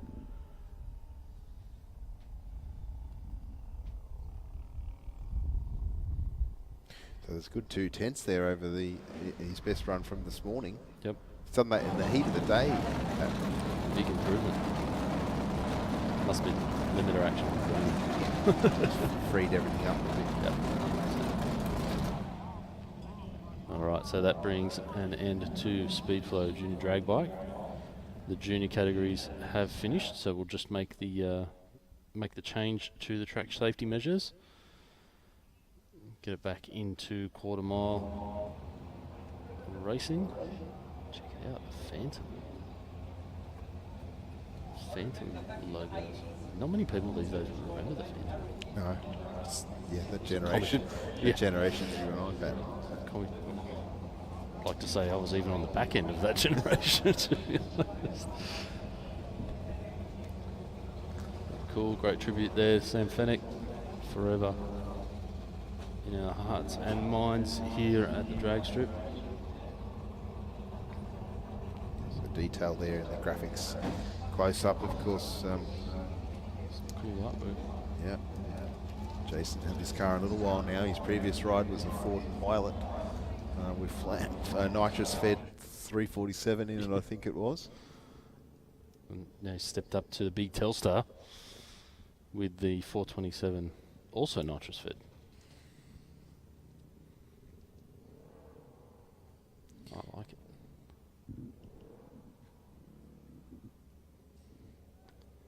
We're taking on the Hunter Race Engines XF Falcon of Adam Hunter.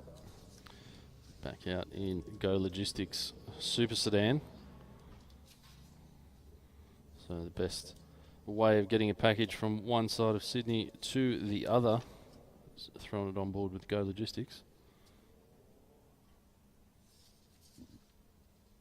Definitely worth looking into if you've got a business that has to ship bits and pieces around.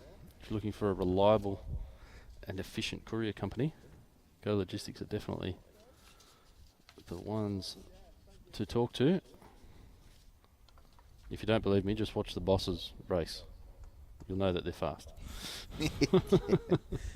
That's for the super urgent packages. Yeah. That's a box that you can tick when you go online with Go Logistics. Ultra Express. It should be. Ultra Express. Yeah, the boss turn up in his 11-second track hawk. Yeah. That's even better. Or the wheel manually shifted XT. XT. You'd know your package is coming before it arrived because you'd be able to hear it, right?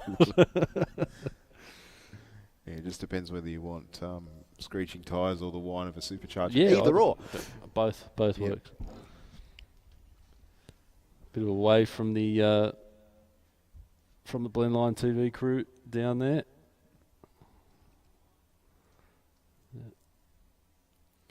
I hope you guys are enjoying the coverage on the live streams from the racetrack and also on the Blendline TV YouTube channels. Today, the first of the series, partnering with Blendline for coverage of the Track Championship for 2025.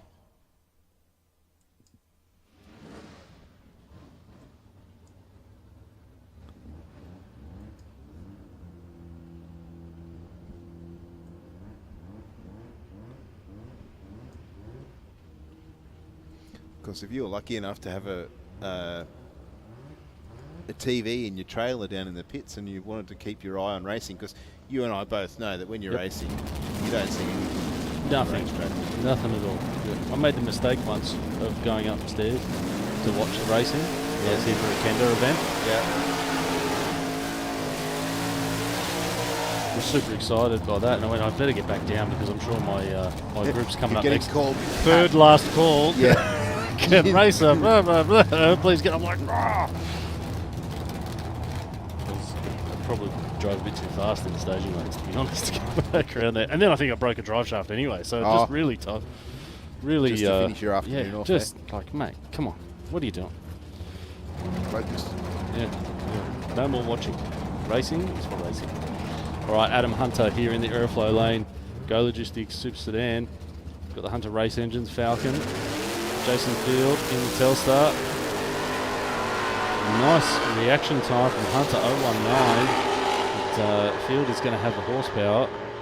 He's going to get out with an 883 with a 5 at 157 to a 974 with a 1 at 140 miles per hour.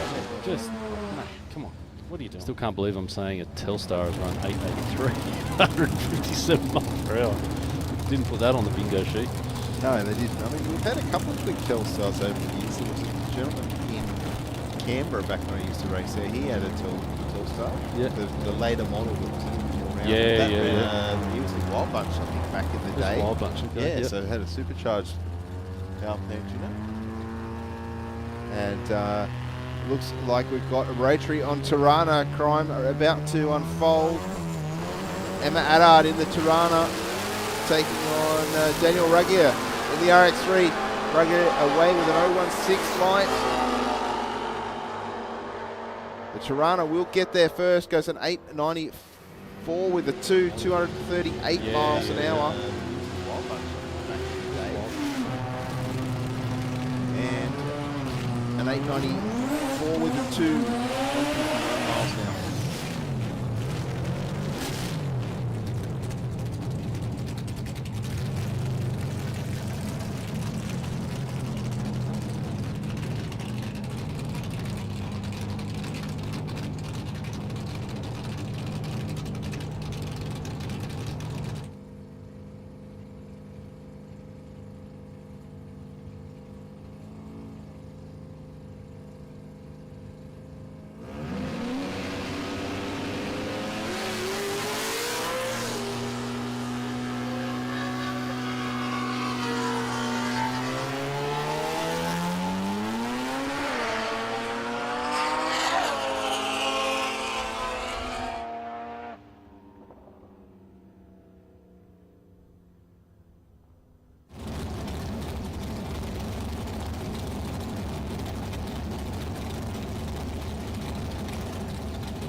Right, guys, as we progress through Go Logistics Super Sedan, we've got a special guest up in the commentary box, Albie Davidson. It's good to have you up here, mate.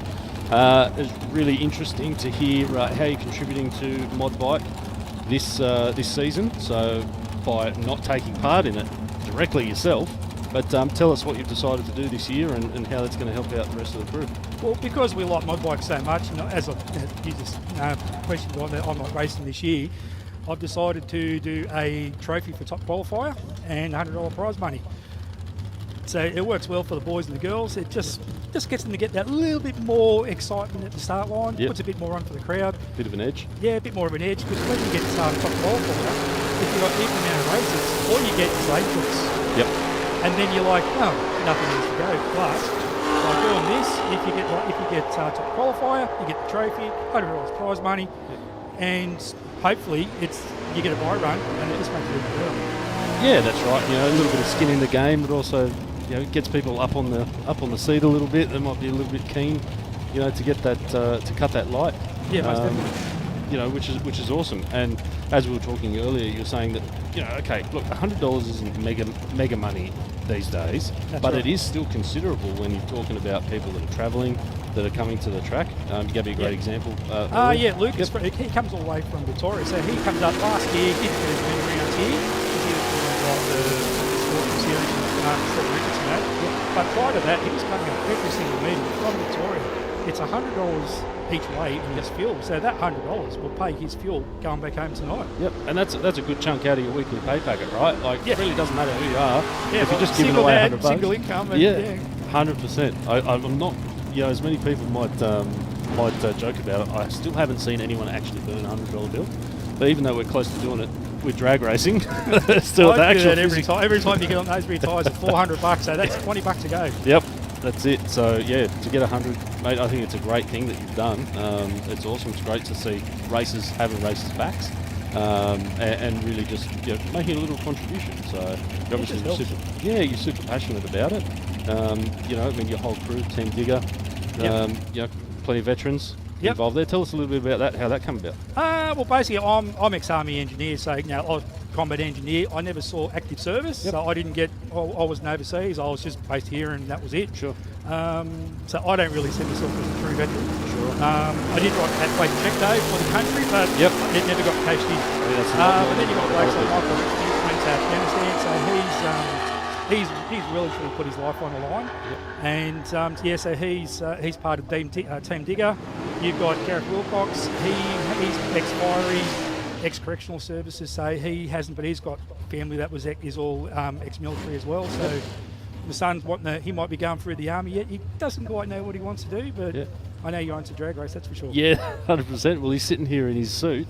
What's the plans, mate? What are we going to do? Well, he's junior drag bike rider, so we were lucky enough to purchase the bike that Josh Burtonshaw won the championship on last year. Okay, cool. So we've got that bike, and which is a Ninja 300 Kawasaki, full track bike. So when he ages out, he's going to keep riding it, but he's going to do some track days over at Eastern Creek. Beautiful. So have a bit of fun. But so he's going to hopefully race, not do what I do, and win, not come second all the time. I've been 3 times a bridesmaid here in the series, so that's a bit. No, mate, I mean, that's drag racing, right? Like, it certainly is, yeah. We always say that's racing, but you know, it is what it is. It certainly is, but he's actually got more bikes than me. So he's got 4 Kawasaki's. Yeah. He's got my TL1000 that I won the Top Fuel series, the Top Fuel round here in 23. Yeah. I won that round. I gave him the bike. So so he's got plenty of options. So he's got the nitrous bed between Suzuki TL1000S, and looks, because I just sold my high horse at the front, his racing program for the year. Looks like I might be stepping back in that. Hopefully, if he lets me ride it. Yeah. I thought you might have to pull rank there, mate. Yeah, I pay the bills. So 100%. Prerogative. if not everyone is racing, no one's racing. Well, that's it. I've already told you, like I'm the boss, so it's, like what says goes. I pay the bill, so to speak. So, but at the end of the day, I'm his crew today. So that's right. So hopefully, he passes his license. You said earlier you had to go and make everyone lunch, mate. That's a great excuse to go racing again. Yeah, it's like I don't do well, but it's like even though I am racing, it's like still getting Barbie going for Michael Gareth. Bushy Worms is normally here, but he's spending a bit of time with his son this weekend at down there at Jamboree. So Yeah, normally got the crew chief here, but he's I think he's munching a bit to get back here. Brilliant. Good deal. All right, Albie. Well, you'll have, I don't know if it'd be a relaxing year off of racing, but you seem like you're flat out. Yep. But, mate, I think it's an awesome initiative that you put together for that top qualifier prize and trophy for everyone. And I hear there's a little bit more coming from round 2 that everyone's going to chip in. Yeah, so I went and spoke to everyone. There's 1 or 2 people a little bit that I don't know if they're going to race, but yeah, just everyone chips in $20, all the entrants on the day, chip in $20, and that goes into the pool to go with my guaranteed $100. Yep. So like today, if we'd done that today, that would have been $340 prize pool for top qualifier. Pretty cool. That's your entrant, you know, your fee that you paid to enter today, that covers that. So makes it pretty attractive to go racing when you can maybe have it paid for, right? Yeah, exactly. So, Pays for the next round. Yeah, exactly right. Albie, I think it's awesome, mate. Thank you very much for coming up, having a chat to us. It's awesome to hear a bit of insight from racers as well. So maybe, I know you're flat out today and you've got other people racing in mod bike and qualifying coming up in a couple of rounds.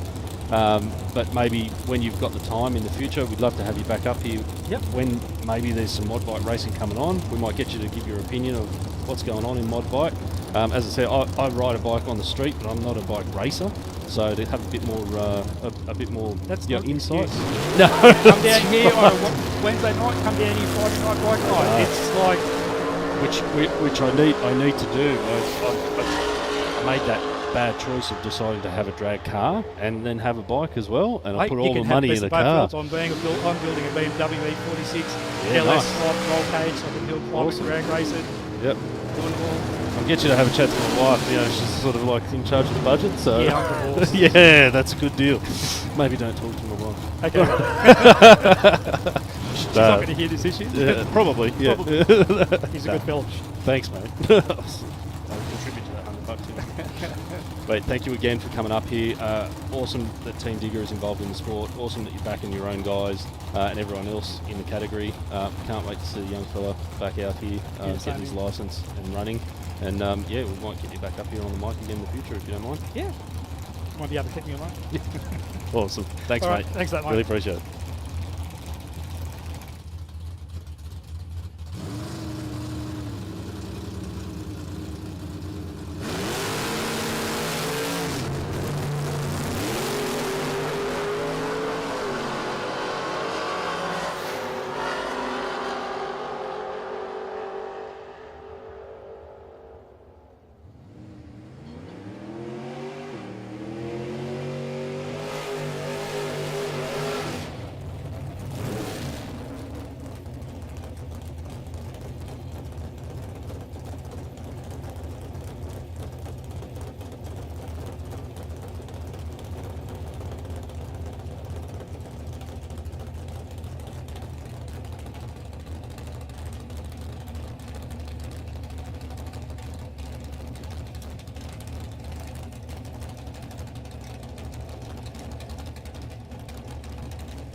All right, so it looks like we are down into mod bike, bikereview.com.au.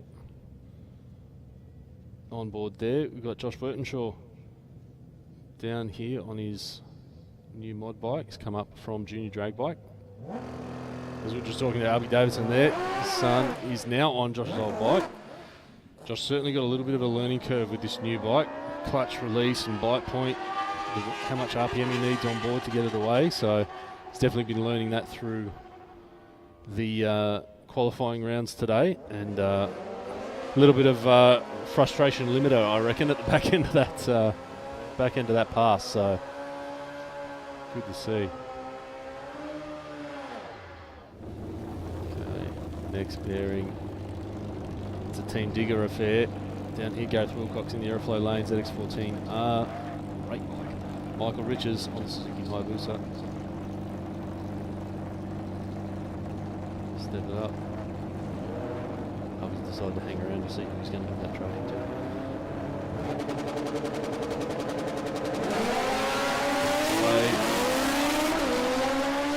Riches with a big 60-foot advantage. There, Hayabusa is definitely a little lighter.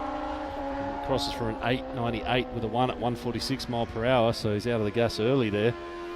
10.24 with a 3 at 139 for Wilcox in the Aeroflow lane.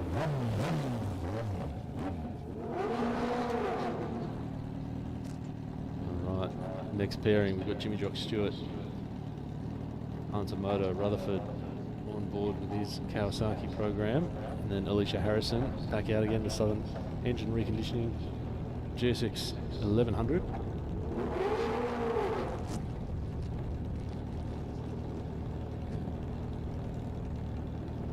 A lot of bite on the back of that Suzuki for Alicia, so they're just trying to get the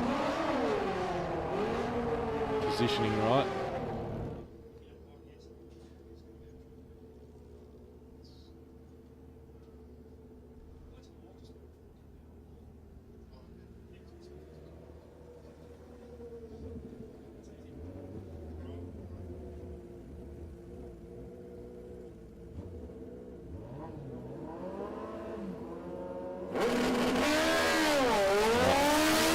Away pretty nicely there in the Aeroflow lane. Jimmy Jock Stewart in an 0.31 reaction time though. It looks like he's going to... Gets there first, 10.17 with a 3 to a 10.12 with a 7 in the Aeroflow lane.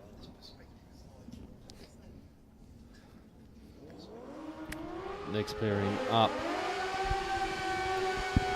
in bikereview.com.au mod bike. We've got Lucas Nager, the Maltese Express. It's come all the way up from Stanhope, Victoria, just as Albie was talking about, getting the, having that little bit of extra cash on the line, kindly and generously donated by Albie for top qualifier means that his ride home is paid for. So we'll see who gets to take away those bickies. Mark Davies there in the GSXR in the Rocket lane. Forward as well. 7.4 on the tree to a 103. 155.64 is pretty nice going for a GSXR. A 9.42 with an 8 at 141 mile per hour to a 9.63 at 143. So good mile per hour out of Nago's package, but just didn't get the short track quite the same. Another pair of Kawasaki's back out here. We're actually starting to see quite a few of these ZX14s here at the track. It's always been sort of Hayabusa. There's a couple more Kawasaki's representing. We've got Jeff Weigel in the Aeroflow lane and Greg Horridon in the Rocket lane. Nice launch, Jeff Weigel, 0.11 reaction time with 1.74, 60 foot.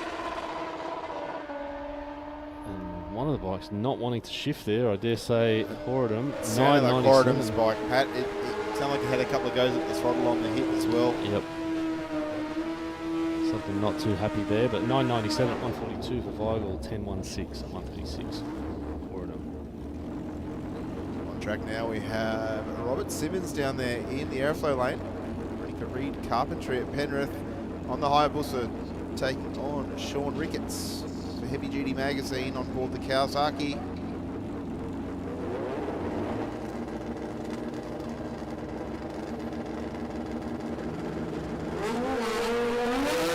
Close on the reaction time. Yeah, thousands of a second. Only 1,000 between. Pretty close in the actual run itself, but I think Ricketts is out in front. Takes the win, 9.49 with a 4, 141 miles an hour through the top end to a 9.78 with a 7 at 146 for Simmons in the Aeroflow lane there. Very good. All right, Jesse Barnes back out on the Gen 1 Hayabusa. It's got Deadwood Interiors and Coaching Motorcycles involved. has stepped up from street bike.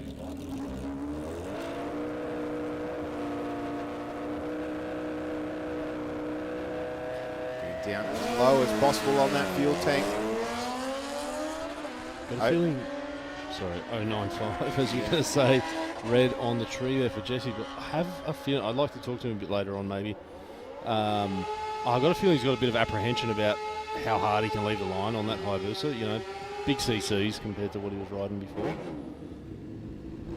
It just doesn't seem to be getting out of the hole as nicely as it might do. Maybe change something between the last round, not sure. Yeah. He was running that bike fairly consistently on Wednesday nights as well to get more practice on it. Yeah. So much of this game is a confidence thing. And it can always be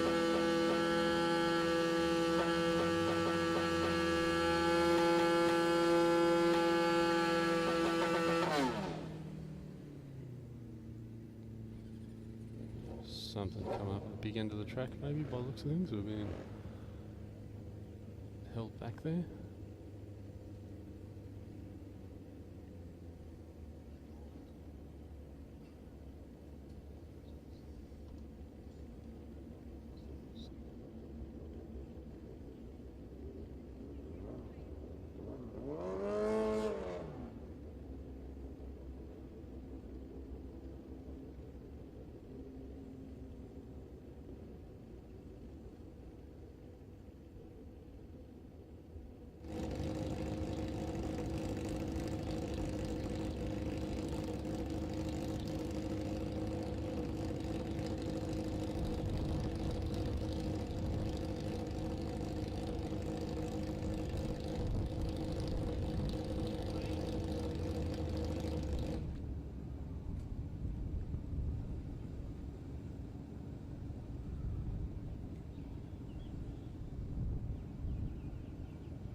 Okay, quick reset of the timing system there. We'll see Adrian Watson up against Ross Van Hoek in the street bike class. Watson leading first with an 0.73 red light. Van der Hoek not going to catch that Yamaha R6 1081 with a 129 miles an hour. And I'd suggest some issues for Van der Hoek there, but 1691 and 66. Yeah, probably running in sort of around the 14 range.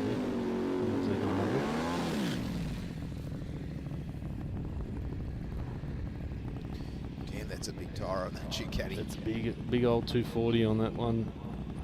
Bushy.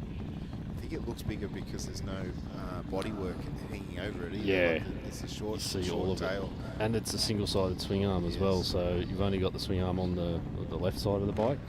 So if we can see the angle, you know, right up close to it, you just see the wheel. There's nothing else, so it just looks like it's hanging there, which is really cool. In the airflow lane, leaves speed 142 reaction time. Bit of a wheel Mick up. Withers in the rocket lane, Pat, with for Heavy Duty Magazine away with an 065. On the tree there, Mick. But, Ducati will take the ET 1063 with 8 at 130 to an 1183 with a 3 at 115.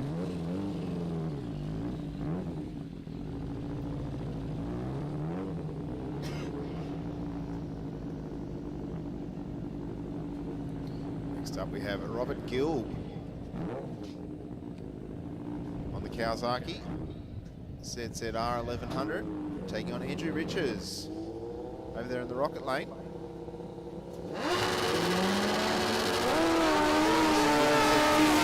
It's his son's previous bike. Unfortunately, Andrew's sitting up fairly quickly there on that launch. Gill will run on through for 10.29 with a 9, 130 miles an hour. Yeah, something's gone away there. On Andrew Riches. Andrew looks like he's pulled lane. up right next to Stewie down there. We can get Stewie to give him a push. Because it doesn't need to be any hotter than he already Yeah, I'm is. sure he'd love that. Previous Yep. bike.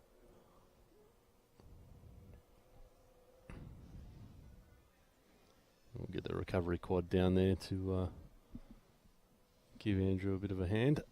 I know that bike ran fairly consistently when Michael was driving it, Pat. So maybe a clutch issue. The chain's still on. You can see on those great images from Blendline TV.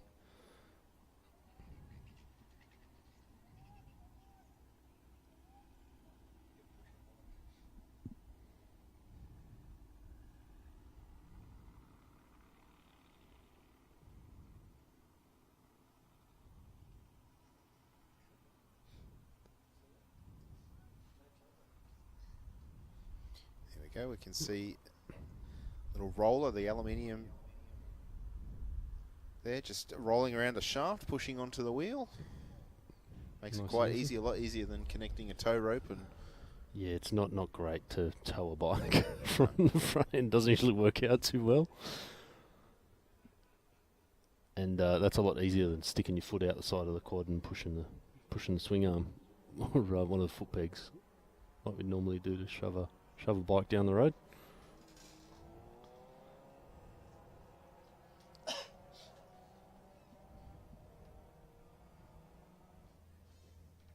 so we've got Joshua Burton Shaw, I think, down there in the water. I'm going to give him another opportunity. Yep, give him another licensing pass. Or familiarisation pass, I guess.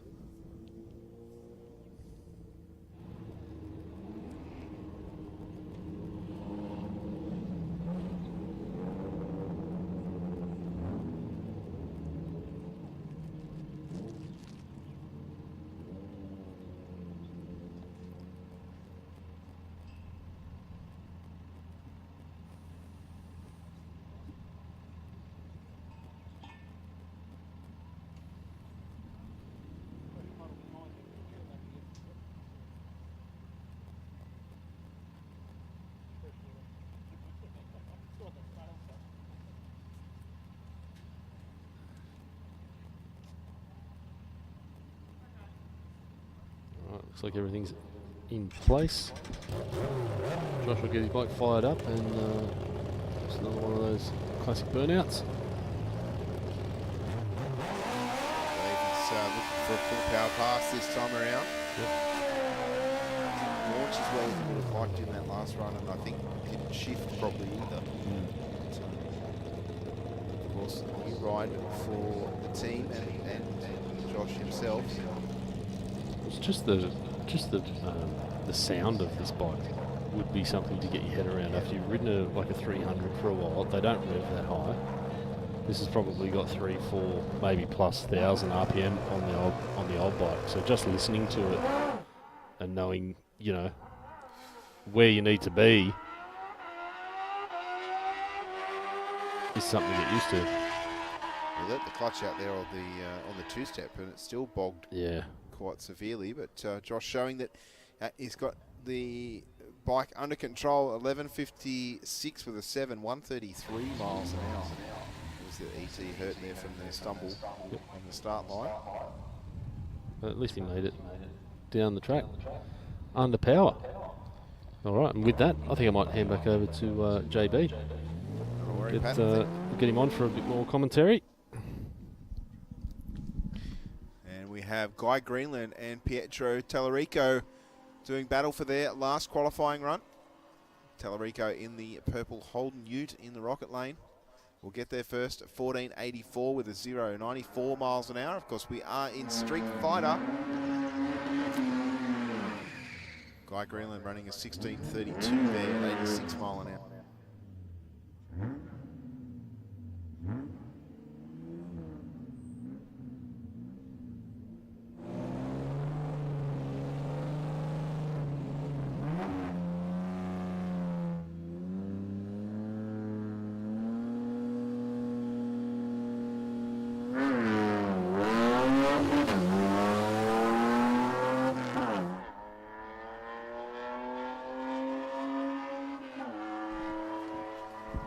Tony Stadelmeyer out in front in the AU Falcon, taking on Glenn Featherston now. 000 light for Featherston, 007 for Stadelmeyer. Wow, boys aren't mucking around. No, they've held that out. They've been holding out on us, John, all afternoon. Psyching each other up. Of course, joining me in commentary, John Summerarch here this afternoon. We are in the final round of qualifying for Street Fighter. Michael Zara goes .034 red, and Sean goes 071 in the Hyundai.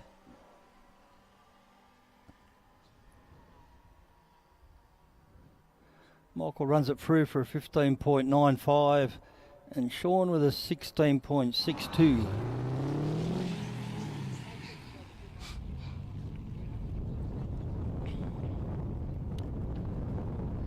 Next we have Michael Barulis in the airflow lane in an XR6 Falcon, and Steve Hurstler in a Holden VE Ute, 6 litre VE Ute.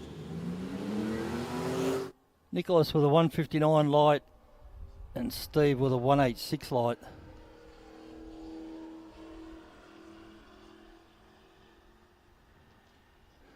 $13.89 for Steve and 14.98 for Nicholas.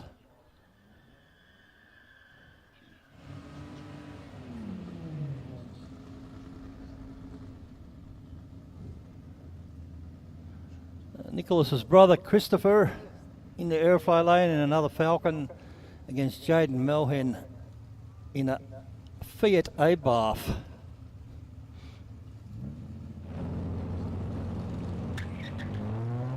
.038 red for Jaden and .021 green light for Christopher. Close race.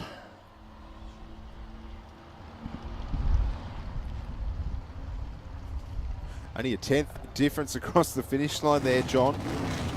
Yeah, Christopher takes the finish line with a 14.93 and Jaden with a 15.1. Now we're into modified. Sponsored by Platinum Powder Coating. Need any powder coating done, go see the boys at Platinum.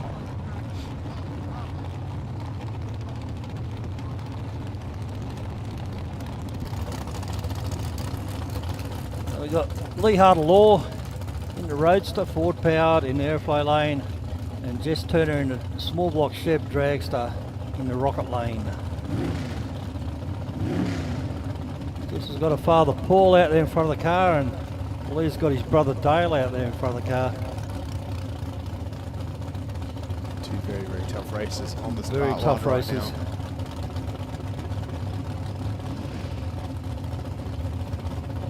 Both only young, but plenty of laps between them. Both junior dragster graduates. And Jess and the team removing the nitrous from the car, I believe, halfway through probably last season, I dare say, if not a little bit before. Yep. Going back to NA. Still one tough small block Chev. Lee goes 013 and Jess red lights for the 013. 790 with a 165 miles an hour for Turner in the rocket lane there to an 822 with a 6 at 160 for Harder Law in the Roadster. Pretty fast for an aspirated small block, 790.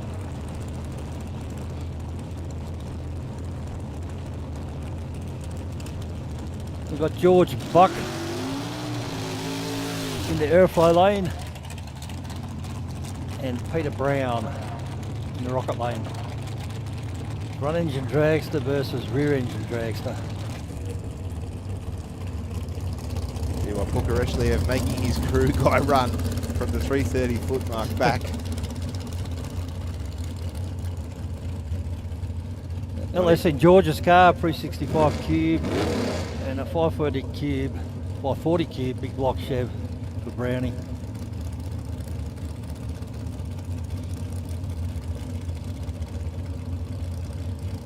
Brown has done hundreds of passes in this dragster. Yeah, plenty. Been racing a long time, Pete.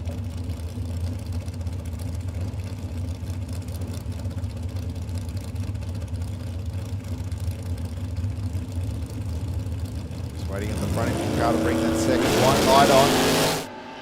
011 on the tree for Booker Eshliev. 013 red for Brown. Brown's car out in front.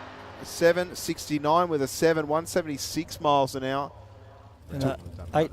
8032 for George at 168 mile an hour.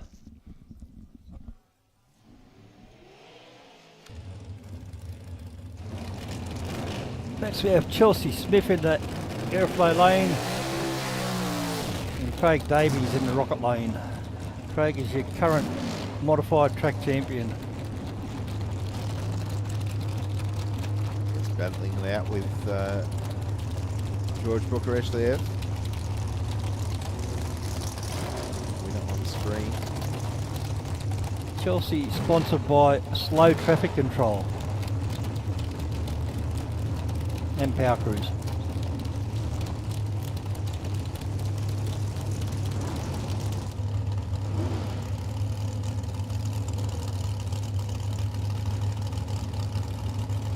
Another front engine versus rear engine duel.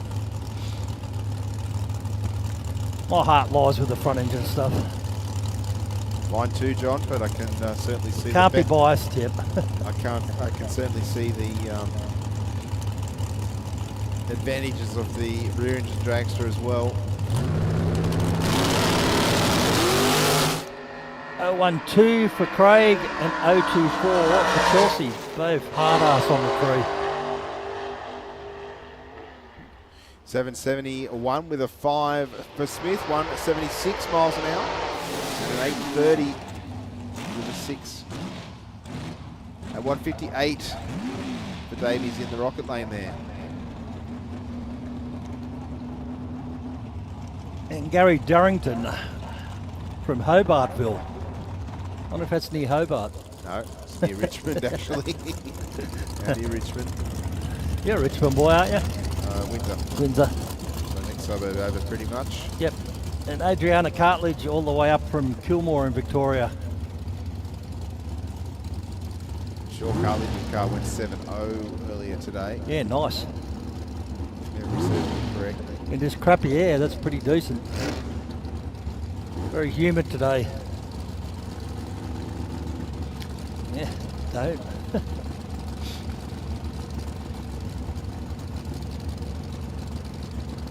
Cartledge running for ETS Race Fuels, Wild Inc, Race Max Direct, and a Pro Street Towing and Transport. Straight now, real countdown. Red on both sides. 010 red for McCaskill, 028 red for Darrington. Everyone's having a crack, that's for sure. Sure are, John. And a 715 with a 9, 187 mile an hour for McCaskill on that run. To a 1012 with an 8, 129 for Darrington.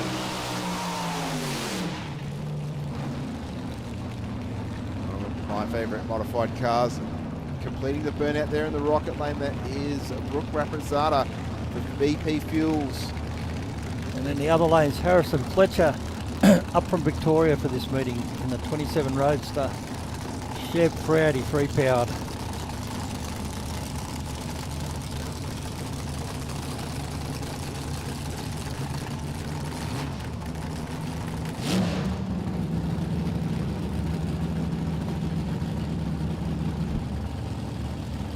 She used to race with you, didn't she, Bushy? When she was Brooke Chin? No, after your time? Yeah, after my time. Okay.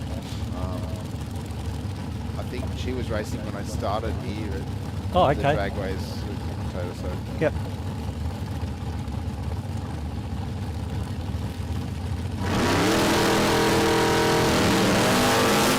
.040 light for Harrison Fletcher and .038 for Brooke Rapazada, very close to the tree, 2000s.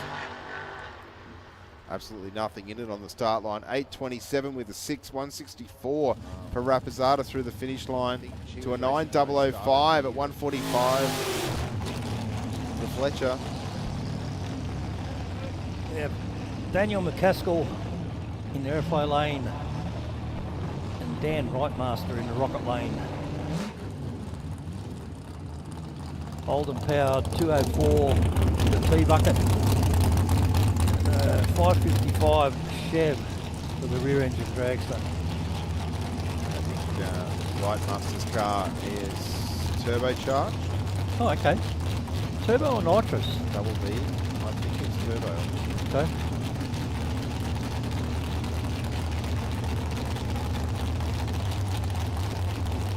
Danielle's got a good sponsor too, Torquay Hotel. Yes. Any pub sponsor would be great for me. I was going to say that. So if anyone's got a spare pub that they want to sponsor, Yeah, John sponsor with, me. I'd be happy to take that on board. I might be wrong with Grindmaster's course Yeah, I production. just saw the yellow sticker on Yeah, the definitely some form of NOS sticker. some form of. Pretty cool. 074 for Rhinemaster to an 045 from McCaskill.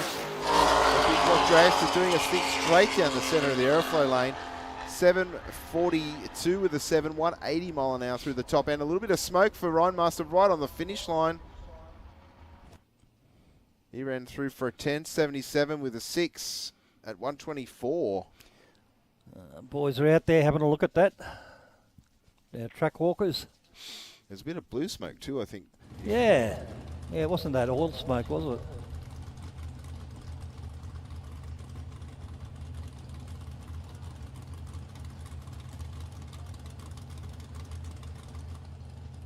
So there's nothing untoward down there right on the finish line.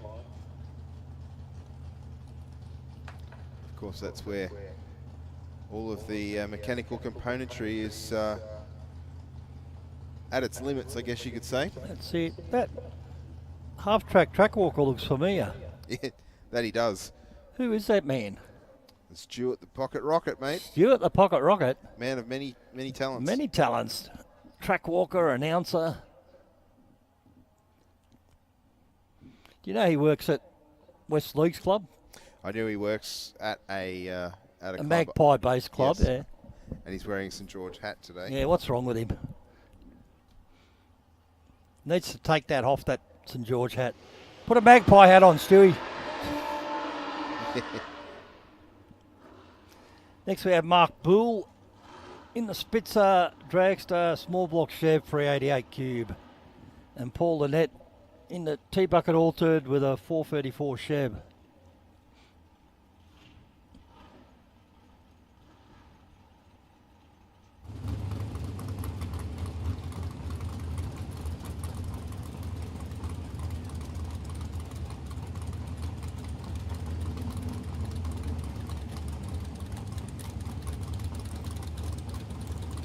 Both cars completing their burnout procedure and about to roll up to the starting line. Lynette into full stage. Bull not too far behind. Bull in the black dragster closest to camera. Lynette got the jump, 036. That's too light for Bully. Dragster not going to make that gap up. 3/10 across the finish line. 760 with an 8, 173 mile an hour for Lynette in the altered. And a 785 for Mark Bull in the dragster. About to roll up to the starting line. Lynette into full stage. Bull not too far behind. Next we have Daniel Moore. Bull in the black dragster. The Phantom altered.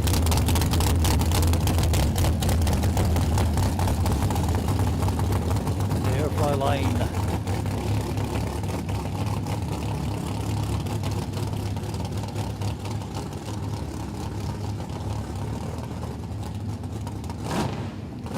Carlton in the rocket lane in the front engine dragster. Beveridge serves me right. He went 001 on the tree in qualifying Pete. Earlier today, yes. Yeah, nice. I believe that will put him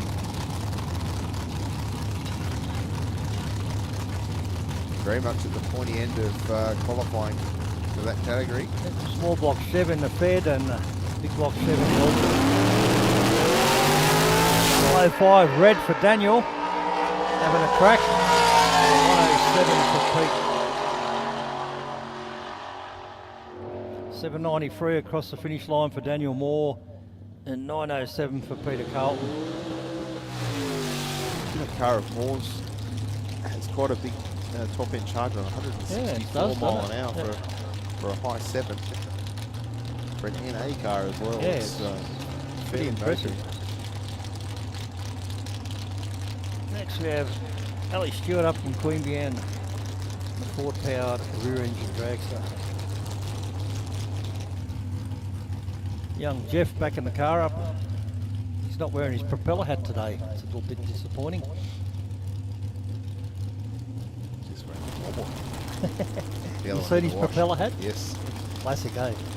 Otherwise in the wash, is it? Must be.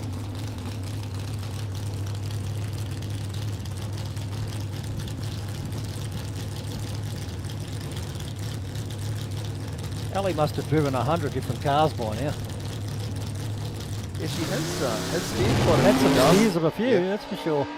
With a 001 light, I'd put her in my car too. Runs it through for a 7.791 and 165 mile an hour. The crew would have to be pretty chuffed with that, I dare say. Absolutely. So we're moving into Top Sportsman next up. That is Sponsored by Mixed Metal Roofing. That is Josh Boshkovich down there in the Falcon on One of the screen. racing Boscos. And Leo Georges in the Escort panel van.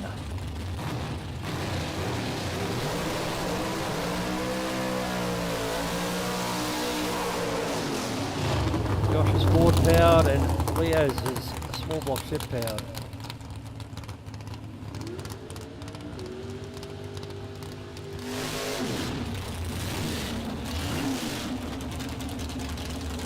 Leo comes from Long Beach. That's in Los Angeles. Not that Long Beach. Not Sean. that Long Beach? Okay. It's And another Josh long- is from Wandandi, and I know where that is. It's another Long Beach somewhere. Yeah.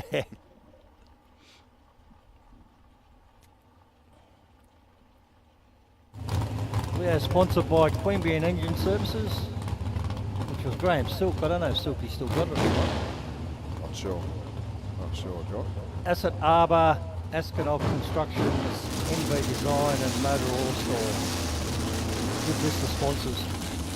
Bosco is sponsored by Bosco Mobile Mechanical, which is his brother Jeremy. Wish my brother would sponsor me. Don't we all? Don't we all?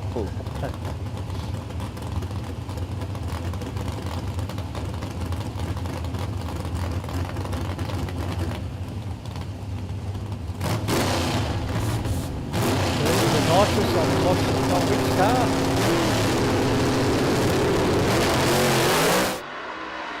Oh, 82 red, that's a pretty big red light for Josh. 673 for Leo. Josh runs it through for a 8040. Yeah, decent. And Leo with a 901. Well, no shoots for Boskovich out very Yeah, late late, at the top of wasn't the it? hill, but I dare say that he'll get that car pulled up and around the top Made end. it around the Yep. corner. Yep.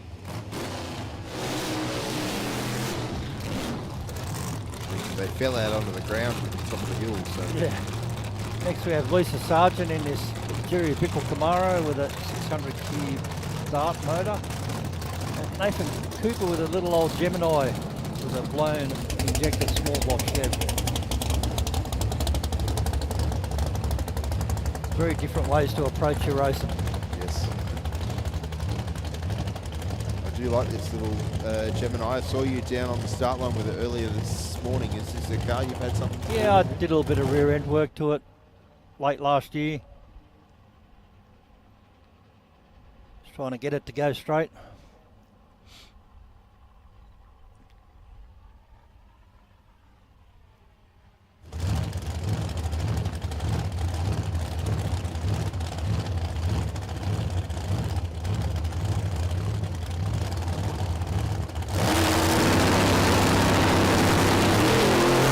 Sargent's light went red when she came up on two-step. Nathan's goes 127 on the 60 foot, runs it through for a 871, 156 mile an hour, 155, excuse me. And Lisa with a problem.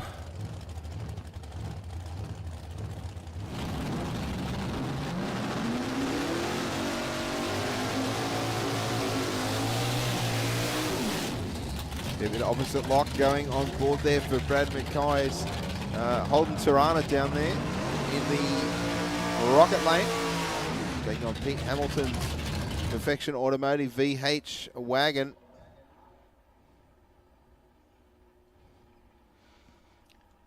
Pete's car's a small block Chev and Brad's is a big block Chev, 618 cube for Brad, 366 cube for Pete. Brad's sponsored by Billet Automotive Buttons.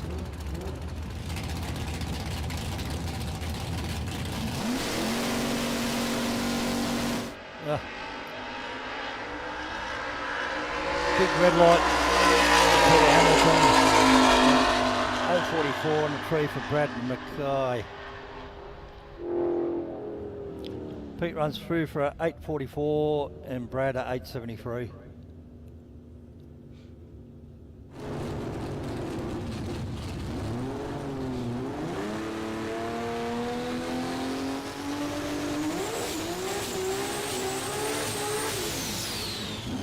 That is Anthony Curry on the start line there in the very, very nicely presented RX2 coupe. This one with a 2J, turbo 2J in it.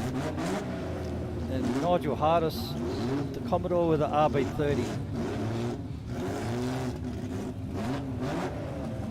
Nigel up from Canberra as well.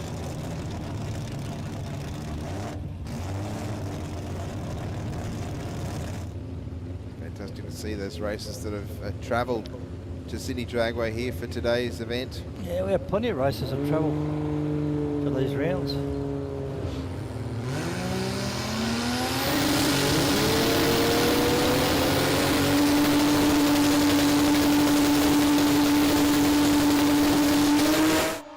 Hardis was sitting up on the converter for quite some time there.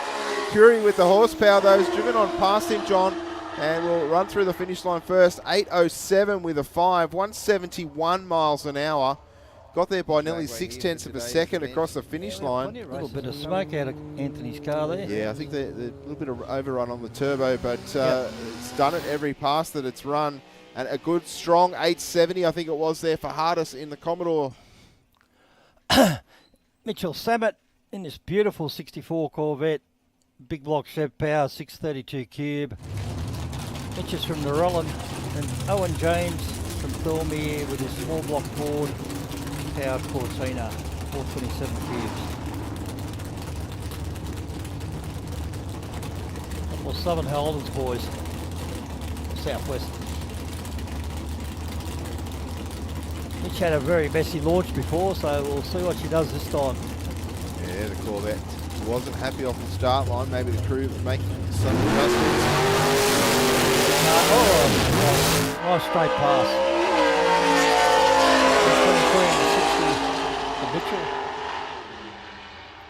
Some issues for James leaving before the tree. Counted down with a 785 with a 4, 179. Yeah, good mile an hour. Mitchell will be happy with that. Looked like it came up on the wheelie bar pretty hard as well. Yep. It went straight at least.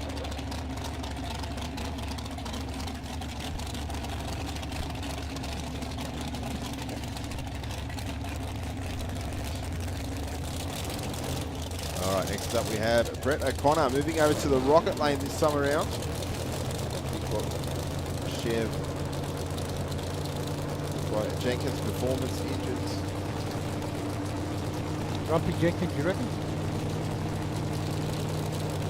I don't think so. Yeah, I don't think so. I think Grumpy's. He might be grumpy at times, but it's not. Yeah. Someone sent me a photo of Grumpy Jenkins in his car the other day and said, I think he looks a bit like you. I said, yes, nice. I am grumpy. Damn good racer though.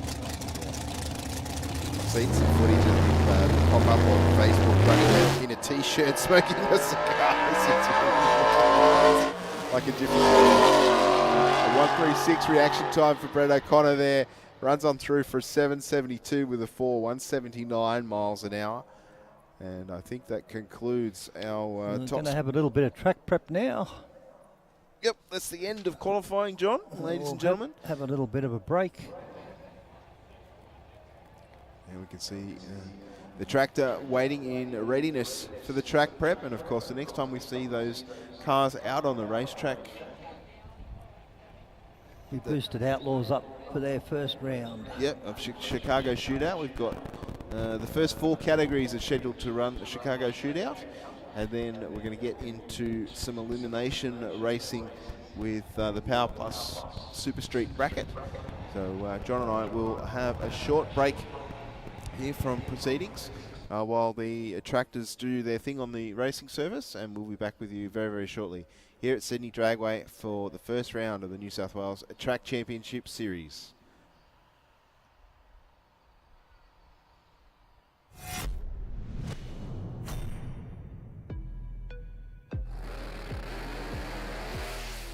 Drag racing is not just about the horsepower. There is also some cool science at play right here on the racetrack. These drag strips aren't just regular concrete. We treat it with a special kind of glue often referred to as traction compound. I usually twist my foot and it's all... This is designed to ramp up the traction of the track's surface. It's getting worse by the minute for us racers to go straight and fast.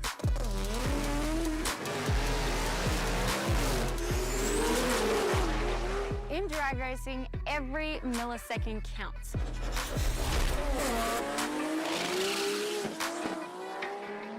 That's why the teams adjust the car's setup to suit the track conditions. Teams can assess the traction on the track by using this interesting device called a traction meter gauge. The bottom of the device has a rubber pad that mimics a racing slick.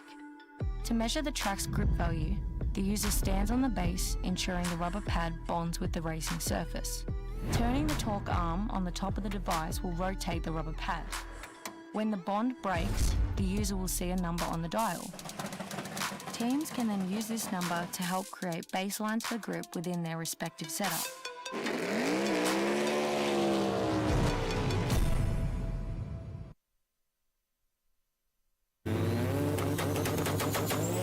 Boosted turbochargers from Aeroflow Performance are designed for the automotive enthusiast who wants optimal performance at a competitive price.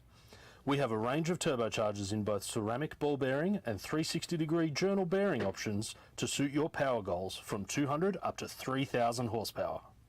To help turbocharge your vehicle, Aeroflow Performance also have a large range of turbocharger accessories. From steam pipe turbo manifolds, external wastegates and intake and exhaust solutions, you can have your car boosted in no time. For a full listing, check out aeroflowperformance.com. Performance at a competitive price. We have a range of turbochargers in both ceramic ball bearing and 360-degree journal bearing options to suit your power goals from 200 up to 3,000 horsepower. To help turbocharge your vehicle, Aeroflow Performance also have a large range of turbocharger accessories. From steam pipe turbo manifolds, external wastegates and intake and exhaust solutions, you can have your car boosted in no time. For a full listing, check out aeroflowperformance.com. Performance at a competitive price. We have a range of turbochargers in both ceramic ball bearing and 360-degree journal bearing options to suit your power goals from 200 up to 3,000 horsepower.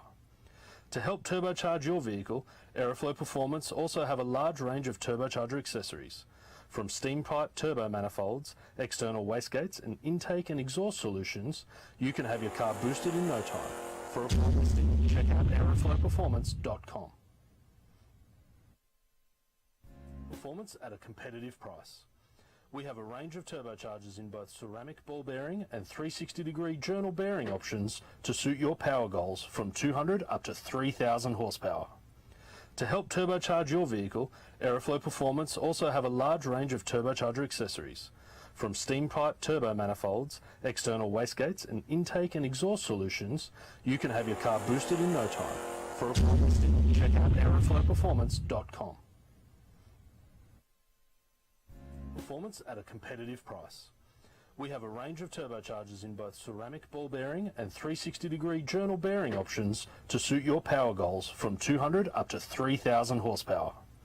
To help turbocharge your vehicle, Aeroflow Performance also have a large range of turbocharger accessories. From steam pipe turbo manifolds, external wastegates and intake and exhaust solutions, you can have your car boosted in no time. For a full listing, check out aeroflowperformance.com. Performance at a competitive price.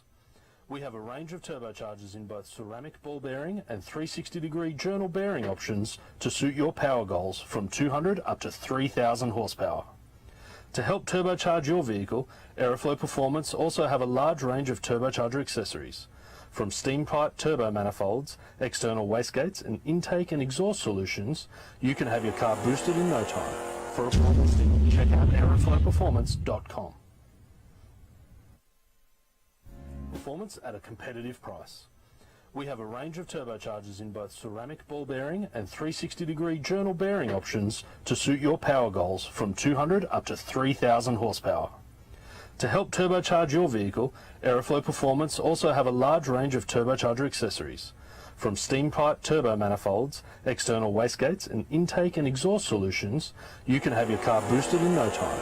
For a full listing, check out aeroflowperformance.com.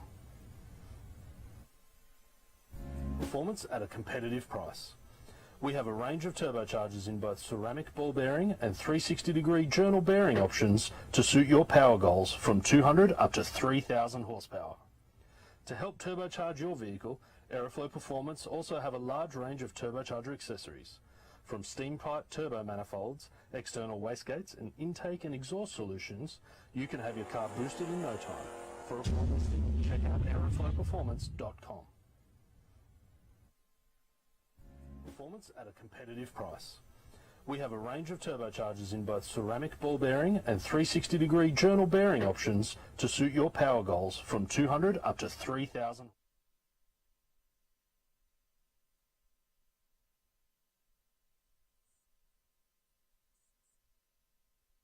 External wastegates and intake and exhaust solutions, you can have your car boosted in no time. For a full listing, check out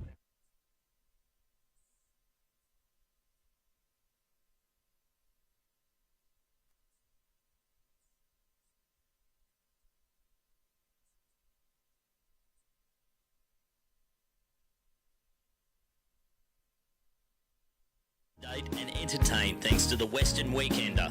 The Western Weekender is Penrith's leading free and local newspaper, delivering the best content from on-the-ground journalists and providing businesses with direct access to potential customers. News, sport, entertainment, puzzles and so much more. The Western Weekender is the heartbeat of Penrith and it's out every Thursday. Get your free copy at selected locations in the area, home delivered, or check out westernweekender.com.au.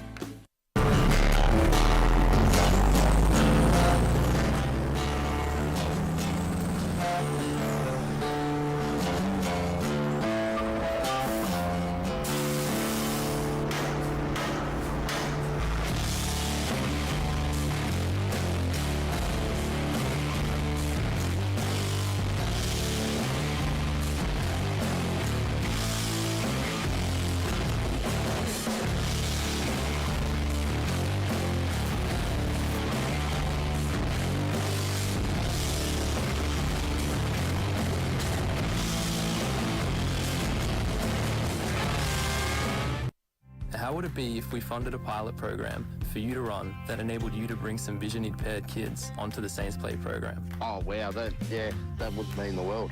My reward is the smile on the kids' faces. And since you've given so much to others, we'd also like to do something for you personally. How would it feel if Pepper sent you, your partner, and your daughter Molly to the Gold Coast for a few days?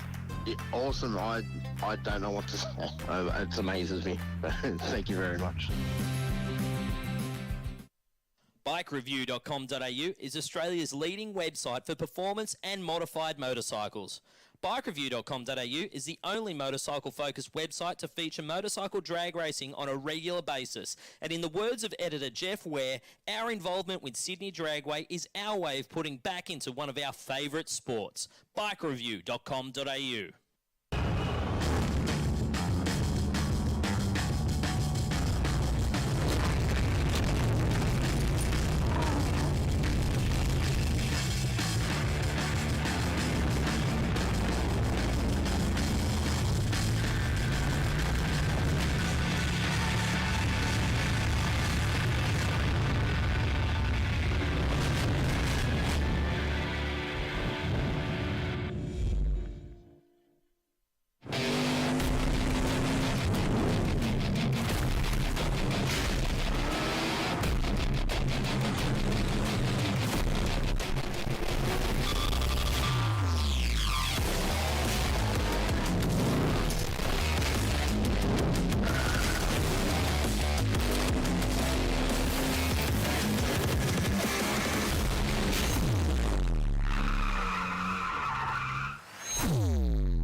informed, up-to-date and entertained thanks to Para News. Para News is Parramatta and the Cumberland area's leading free and local newspaper, delivering the best content from on-the-ground journalists and providing businesses with direct access to potential customers. News, sport, entertainment, puzzles and so much more. Para News really is the heartbeat of Parramatta and Cumberland, and it's out every Tuesday. Get your free copy at selected locations in the area or check out paranews.com.au.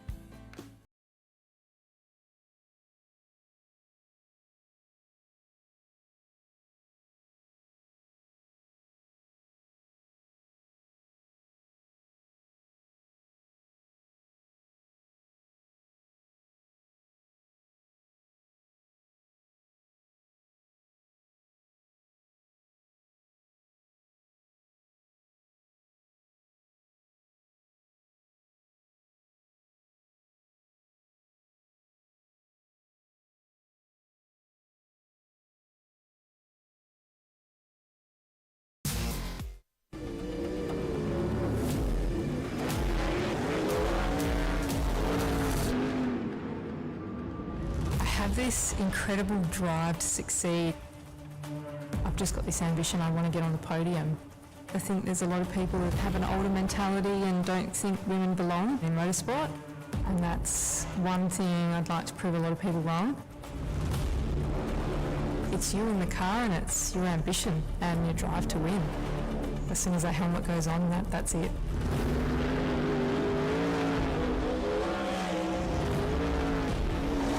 I'm Brooke Newson. I'm a sprint car and Outlaw car driver.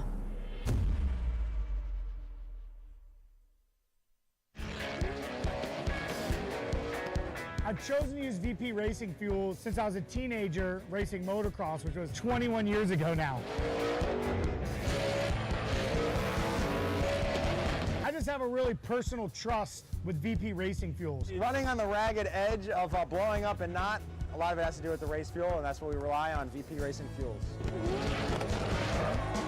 VP has been making racing fuel for 43 years. They're the official fuel of multiple top series globally. No matter where we are in the world, no matter what fuel we need, it's always consistent, it's always perfect and exactly what we're expecting and our tuners expecting. They support myself, my Drift Alliance bros, and for that, I'm extremely thankful. Keep making amazing fuels, and we'll keep out there having fun.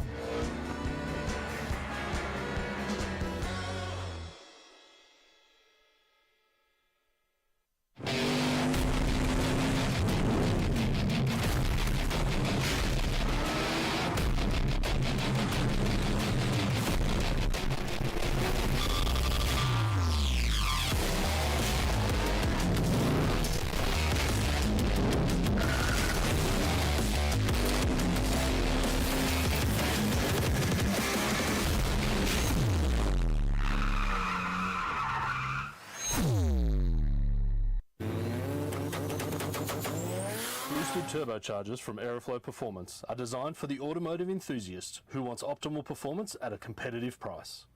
We have a range of turbochargers in both ceramic ball bearing and 360-degree journal bearing options to suit your power goals from 200 up to 3,000 horsepower. To help turbocharge your vehicle, Aeroflow Performance also have a large range of turbocharger accessories.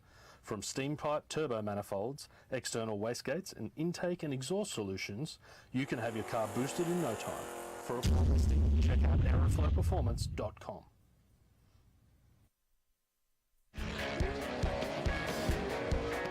I've chosen to use VP racing fuel since I was a teenager racing motocross, which was 21 years ago now.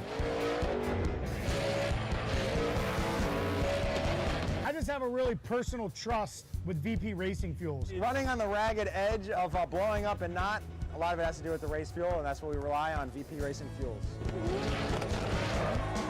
VP has been making racing fuel for Okay. 43 years. We're They're the into official Boosted fuel of Outlaws multiple first top round. series globally, no matter where we are in the world, no matter. Love that sound, John. Yeah, it's like a blown alcohol engine. Ooh, yeah. It's ready in the rocket lane. KB powered rear engine dragster. Jeff Sargent in this Wheat Camaro. Also KB powered, but 540 cube. Yeah. Bit of extra breathing room there in the Camaro. It's good to see these guys got turned around for a little from a little hiccup earlier today. Yeah. They're all still brand new with this thing, so. Yeah. Get it figured out. And squared away with Curtis has been running some decent laps. Yep. Over there in the Rocket Lane.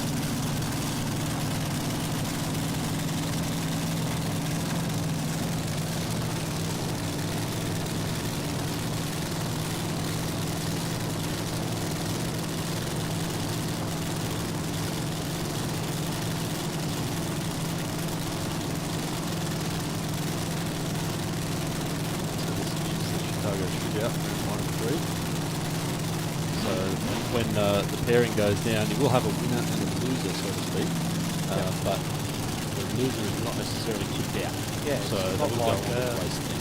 Normal racing where you lose, you go. So it basically works off points. You get X amount of points for a win, runner-up, and whoever ends up with the most points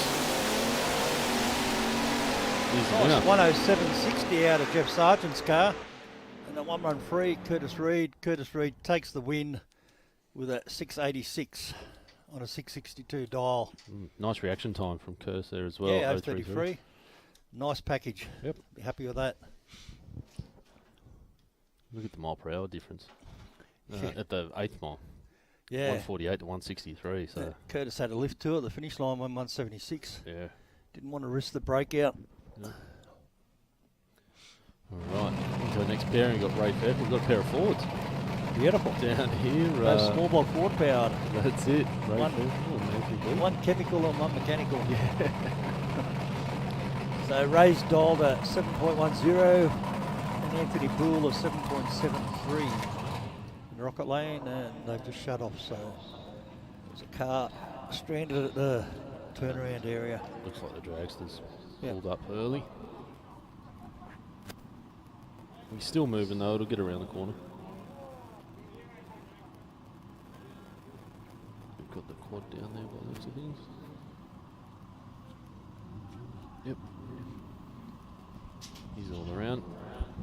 Getting fired up again. EL Falcon versus VA Falcon. Interesting, Ray's gone for a 7.1, he's run a 7.40. Yeah, that's today. a little bit. Yeah, I guess he knows his own car. So. Yeah, well, that's true. You can't second guess him, but Anthony Gall's sort of right around where he's been running today, so sort of playing it safe. It's come around a little bit, not much. Still pretty human. Yep.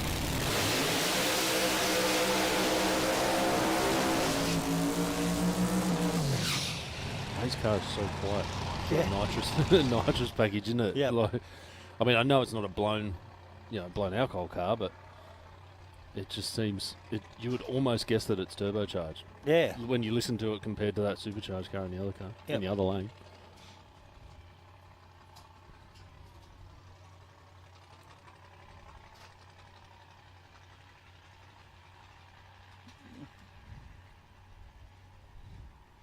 Something's going on there.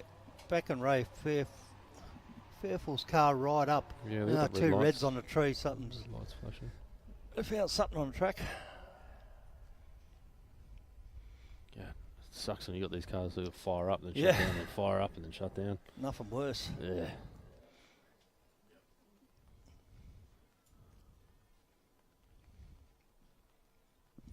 Yeah. Okay. So we might be seeing a bit of the R word in the big end of the track. Don't say the word. Oh, that's why I didn't say the word? Yeah, just the R word. Yeah, just the R word. So we're going to have to have a little break for a moment, I guess. Yeah, we've got to play it safe, unfortunately, especially when we've got boosted Outlaws running. There's lots of mile per hour in the big end, and equally as important as the start of the track for traction, the big end of the track for traction when you're braking is super important. So we don't want it slippery anywhere. Nothing more frustrating as a driver when you're rolling up to the tree, put your first light on and they shut you off because it's raining at the other end. That's the worst. Yeah, absolutely. I've been here at a street meet and I've driven into rain at the big end. That's pretty You got wipers interesting. though, I did. I did. So that was all right. And just normal tyres and everything, so it wasn't, but still, interesting experience. Yeah. On the drag strip. And you know that other thing that's the worst as well, when you're about to do a pass and the car in front of you just oils down. Like that. Yeah. And you go, oh, mate. That was my first experience at the drag strip. Oh, really? Yeah, I had a Turbo Falcon come out on a Wednesday night and pulled up in the burnout box. And I can't remember exactly what car it was, but I think it might have been a Hyundai XL. Okay. And he's just flat shifted second gear and dumped the transmission all over, yuck. all over the track in the aeroflow lane. And I went, okay. 40 minutes later, got to fire it up, and wasn't. Well, I guess it's a memorable first pass, but it wasn't the most exciting experience. There's a lot of hurry up in weight and drag racing, that's for sure. Absolutely. For a fast sport, it happens real slow sometimes. Yeah. All part of the game. Yeah, exactly right. Exactly right. All right. Well, got some cool shots down there. A couple of inside shots of Anthony Bull's Falcon. Doesn't much look like a Falcon on the inside anymore. Much Falcon left of that. But super I think cool it's a steel roof, steel quarter car. Yeah. 100% sure. I believe so, but looks like it. Bully's got the focus on. Yeah. Very cool. Is there a more iconic helmet? Oh, I guess maybe the old Gasser helmets. I was going to say, is there a more iconic helmet than a Bandit? Yeah. Lots of Bandits in drag racing. Mm-hmm. Stig wears a Bandit. Yeah, that's right. Stig. Very good. Yeah, nice. Nice detailed shot. Yeah. Interior. Yeah, is it the M&M shifter there that he's got? Yep. Really cool bit of kit. Nice wing on the back. Twin shoots. Yeah. Wheelie bars. Might get some of the racers objecting to these shots inside their car, maybe giving away some secrets. Alright,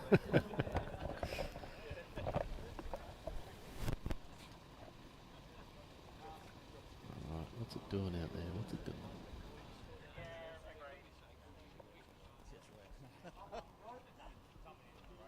Gold tin work in race car. Yeah. Fancy. Yeah, a little bit unusual. Black or charcoal. Yeah. Or if you're in a rush to get the tubs in, raw. Yeah, that's it. Let's go racing. Yeah. Was this car turbo car before? I believe it was, yeah. Yeah, it's got the pipe out the front with the X in it. 6-cylinder turbo, I think. Yeah. There's Elmo peeking out the window. Still got the Garrett sticker on there as well. It wouldn't be turbocharged and run just would it? I don't know. I mean, it could be. Like, that's in the realms of possibility. Yep. And it is quiet. Have to go ask him. Yeah. Yeah, we're getting the fire up. I think. No. Yeah. Thought Lee was giving the fire up signal. No, he's just going. He's pressing the flesh. Yeah. Shaking some hands, you know. Yeah, Lee is a celebrity. So he should be. I remember the days when he used to be a photographer. Yeah? Yeah. Looks like we will be getting a fire up because the boys have turned the... Back in the blower there. Yeah. Truck walkers are off the track.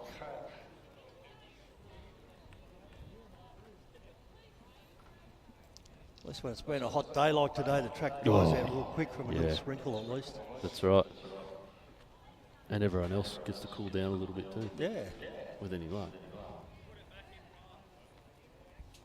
But it does throw a bit of a spanner in the works when it comes to tune-ups. Yeah, for sure. Right, you know, the mechanical injection carby cars, bit of a struggle. Those fandangled EFI cars are not so much of a drama. And junior dragsters struggle the most. Oh, yeah.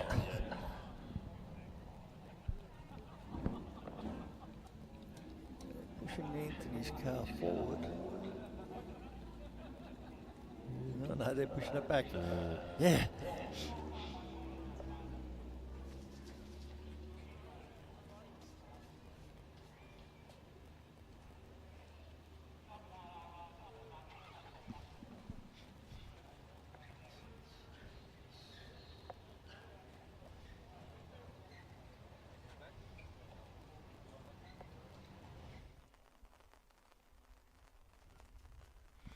Pocket rockets walking back up the track.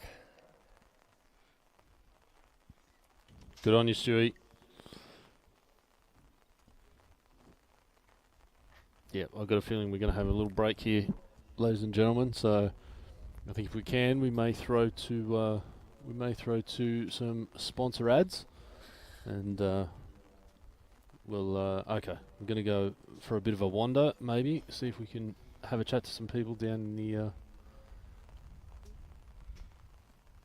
in the pits. Staging lanes, maybe. Yep, staging lanes. Can see some cars turning around, going back. Ray Fairhall's driving his car back.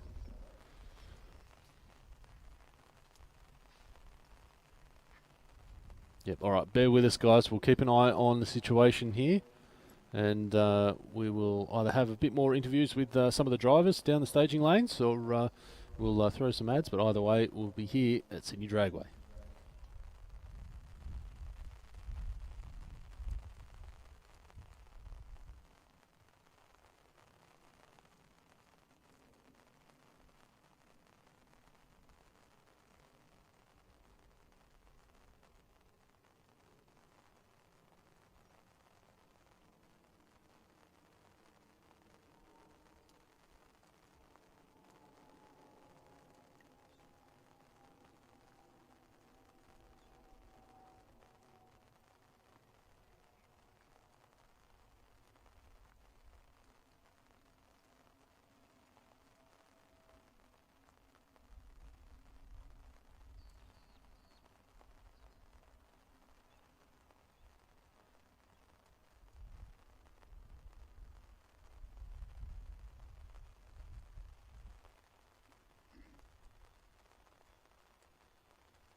I can just drag the camera under cover.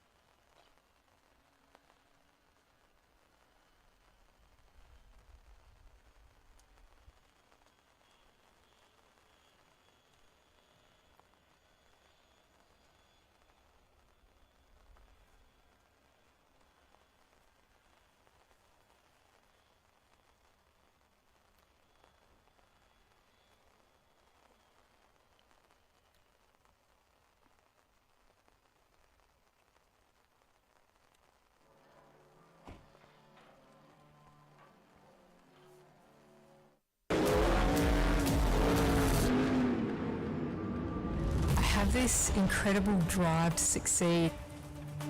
I've just got this ambition, I want to get on the podium. I think there's a lot of people that have an older mentality and don't think women belong in motorsport, and that's one thing I'd like to prove a lot of people wrong. It's you in the car and it's your ambition and your drive to win. As soon as that helmet goes on, that's it.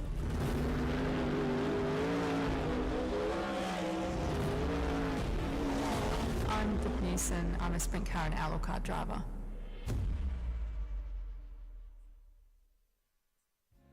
Stay informed, up to date and entertained thanks to Para News.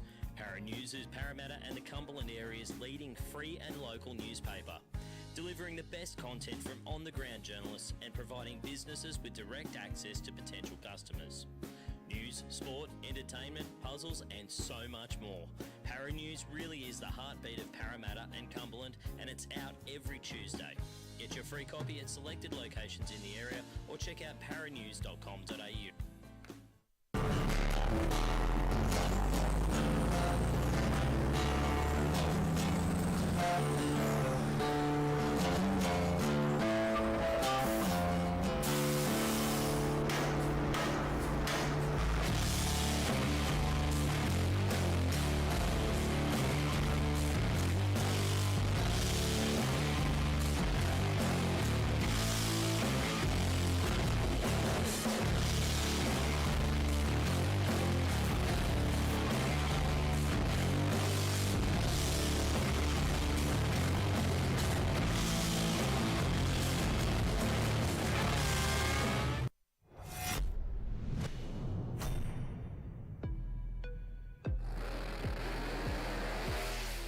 Drag racing is not just about the horsepower. There is also some cool science at play right here on the racetrack.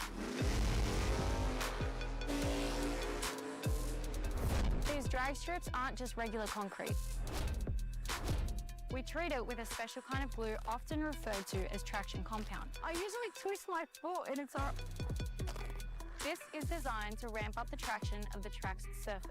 It's getting worse by the minute for us racers to go straight and fast.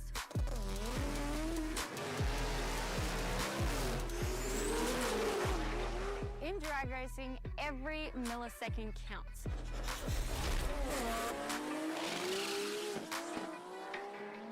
That's why the teams adjust the car's setup to suit the track conditions. Teams can assess the traction on the track by using this interesting device called a traction meter gauge. The bottom of the device has a rubber pad that mimics a racing slick. To measure the track's grip value, the user stands on the base, ensuring the rubber pad bonds with the racing surface. Turning the torque arm on the top of the device will rotate the rubber pad. When the bond breaks, the user will see a number on the dial. Teams can then use this number to help create baselines for grip within their respective setup.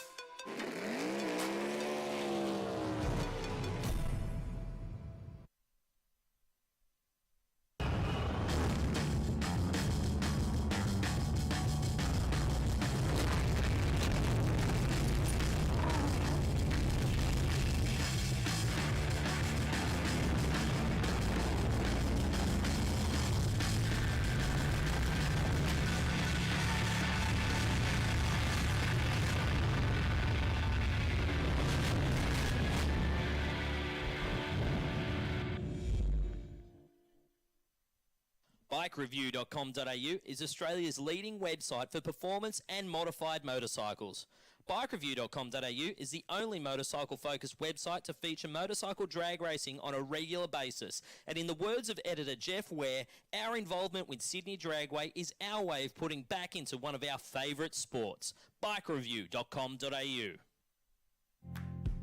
Bank said no to your home loan? Talk to us. Not a bank.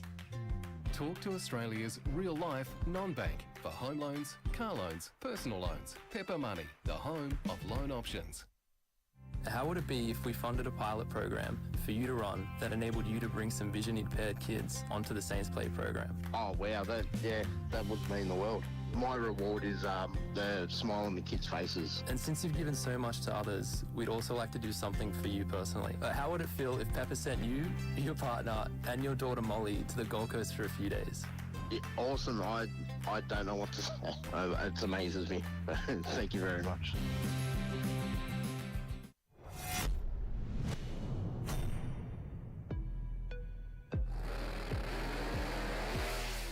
Drag racing is not just about the horsepower. There is also some cool science at play right here on the racetrack. These drag strips aren't just regular concrete.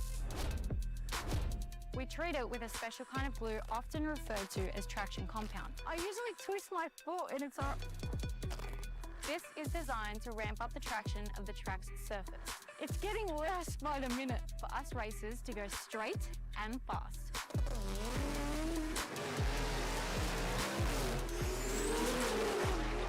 In drag racing, every millisecond counts.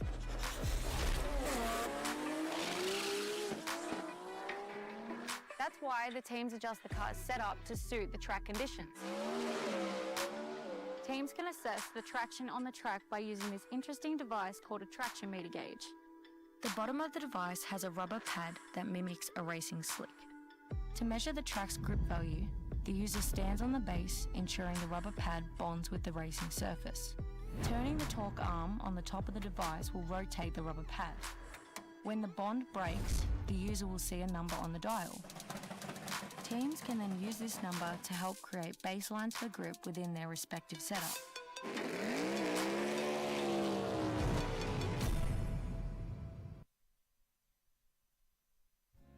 Stay informed, up to date and entertained thanks to Para News. Para News is Parramatta and the Cumberland area's leading free and local newspaper, delivering the best content from on-the-ground journalists and providing businesses with direct access to potential customers. News, sport, entertainment, puzzles and so much more. Para News really is the heartbeat of Parramatta and Cumberland, and it's out every Tuesday. Get your free copy at selected locations in the area or check out paranews.com.au. I've chosen to use VP racing fuel since I was a teenager racing motocross, which was 21 years ago now. I just have a really personal trust with VP racing fuels. Running on the ragged edge of blowing up and not, a lot of it has to do with the race fuel, and that's what we rely on, VP racing fuels. VP has been making racing fuel for 43 years. They're the official fuel of multiple top series globally. No matter where we are in the world, no matter what fuel we need, it's always consistent, it's always perfect and exactly what we're expecting and our tuners expecting. They support myself, my Drift Alliance bros, and for that, I'm extremely thankful. Keep making amazing fuels, and we'll keep out there having fun.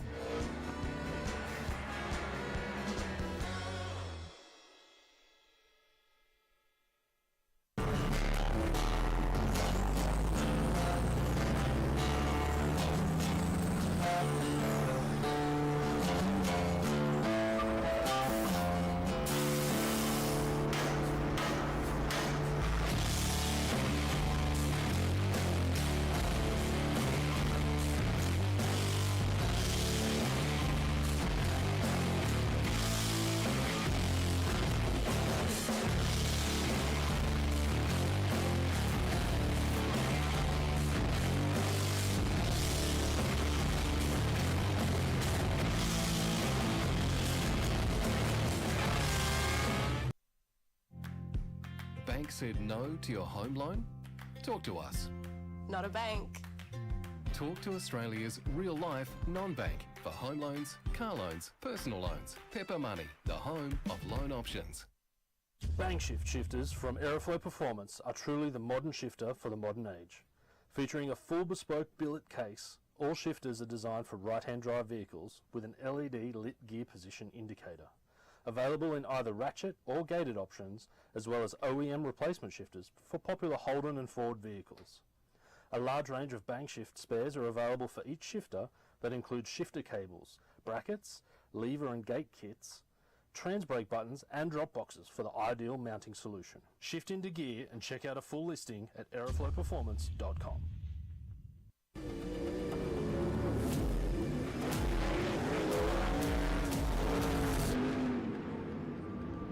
I have this incredible drive to succeed. I've just got this ambition, I want to get on the podium. I think there's a lot of people that have an older mentality and don't think women belong in motorsport, and that's one thing I'd like to prove a lot of people wrong. It's you in the car and it's your ambition and your drive to win.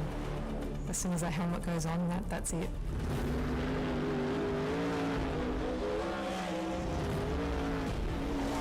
I'm Brooke Newson. I'm a sprint car and outlaw car driver.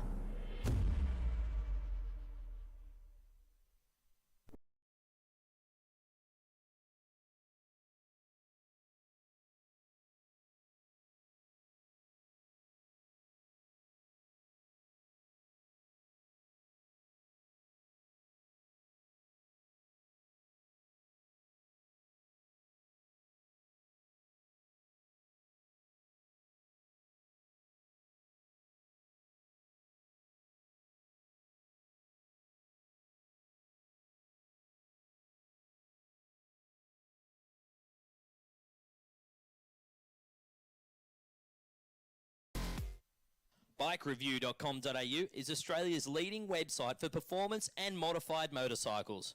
BikeReview.com.au is the only motorcycle-focused website to feature motorcycle drag racing on a regular basis. And in the words of editor Jeff Ware, our involvement with Sydney Dragway is our way of putting back into one of our favourite sports. BikeReview.com.au.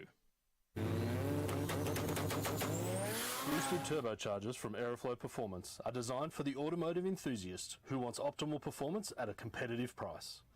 We have a range of turbochargers in both ceramic ball bearing and 360-degree journal bearing options to suit your power goals from 200 up to 3,000 horsepower.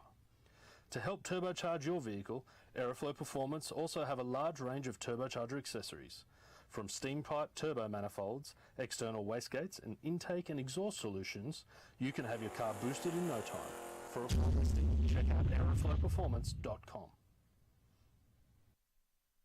How would it be if we funded a pilot program for you to run that enabled you to bring some vision impaired kids onto the Saints Play program? Oh wow, that would mean the world. My reward is the smile on the kids' faces. And since you've given so much to others, we'd also like to do something for you personally. How would it feel if Pepper sent you, your partner, and your daughter Molly to the Gold Coast for a few days? Yeah, awesome. I don't know what to say. It amazes me. Thank you very much.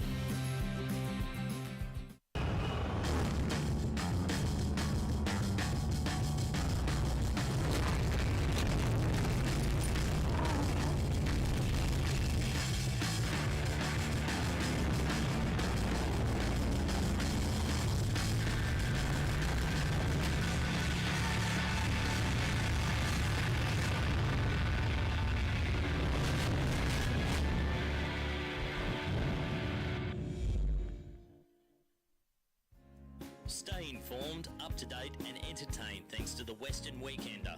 The Western Weekender is Penrith's leading free and local newspaper, delivering the best content from on-the-ground journalists and providing businesses with direct access to potential customers. News, sport, entertainment, puzzles and so much more.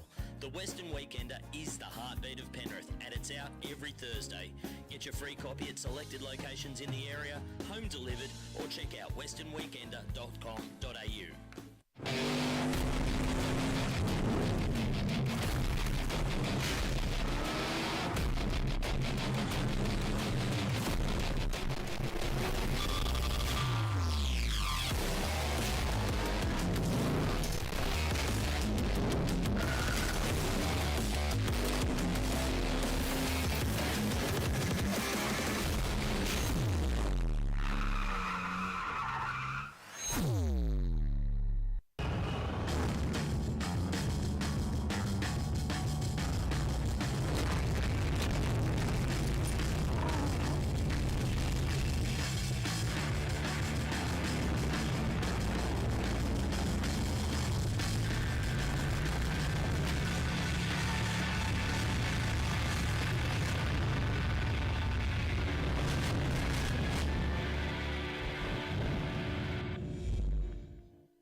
Drag racing is not just about the horsepower. There is also some cool science at play right here on the racetrack.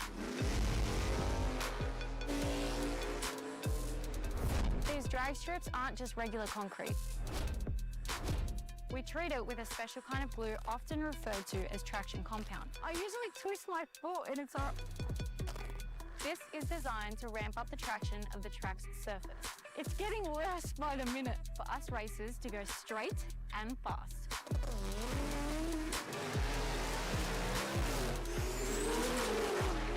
In drag racing, every millisecond counts.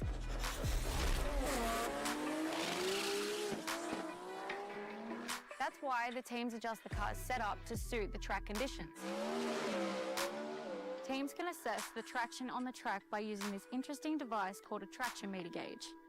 The bottom of the device has a rubber pad that mimics a racing slick. To measure the track's grip value, the user stands on the base, ensuring the rubber pad bonds with the racing surface. Turning the torque arm on the top of the device will rotate the rubber pad. When the bond breaks, the user will see a number on the dial. Teams can then use this number to help create baselines for grip within their respective setup.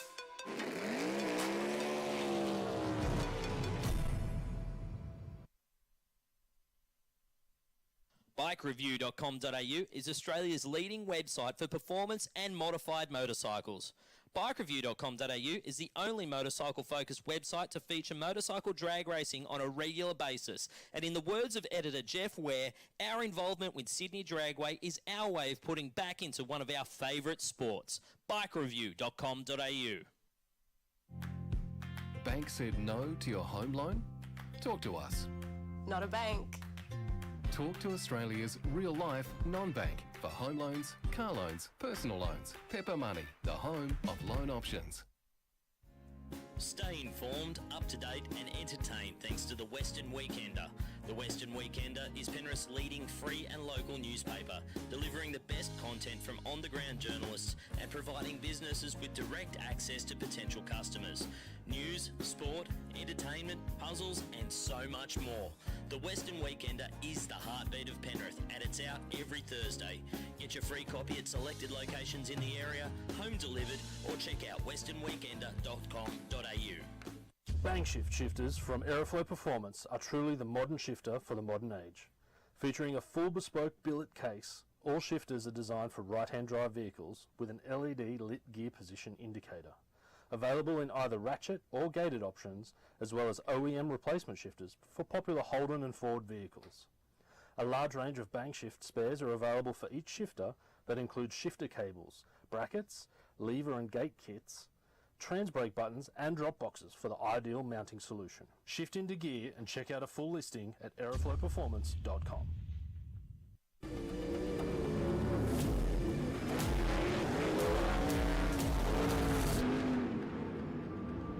I have this incredible drive to succeed.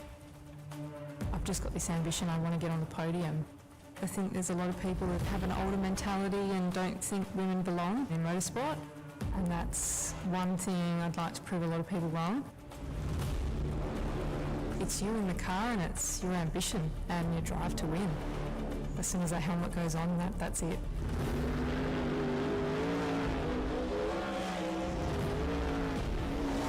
I'm Brooke Newson. I'm a sprint car and outlaw car driver.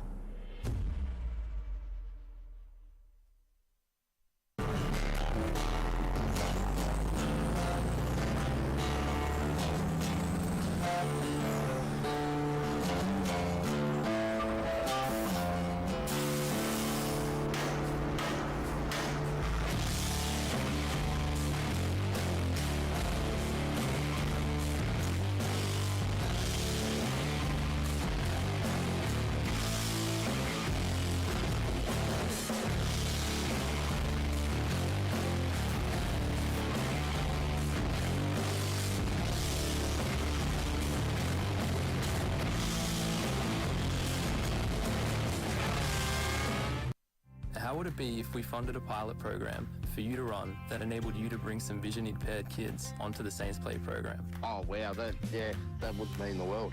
My reward is the smile on the kids' faces. And since you've given so much to others, we'd also like to do something for you personally. How would it feel if Pepper sent you, your partner, and your daughter Molly to the Gold Coast for a few days? Yeah, awesome. I don't know what to say. It amazes me. Thank you very much.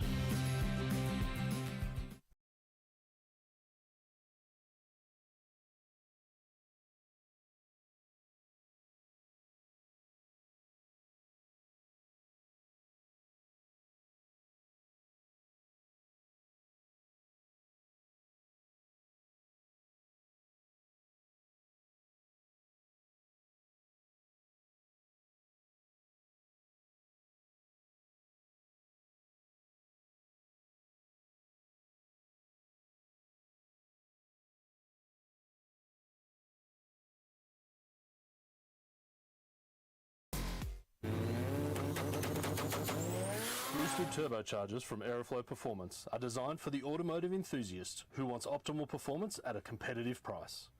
We have a range of turbochargers in both ceramic ball bearing and 360-degree journal bearing options to suit your power goals from 200 up to 3,000 horsepower. To help turbocharge your vehicle, Aeroflow Performance also have a large range of turbocharger accessories. From steam pipe turbo manifolds, external wastegates and intake and exhaust solutions, you can have your car boosted in no time. For a full listing, check out aeroflowperformance.com.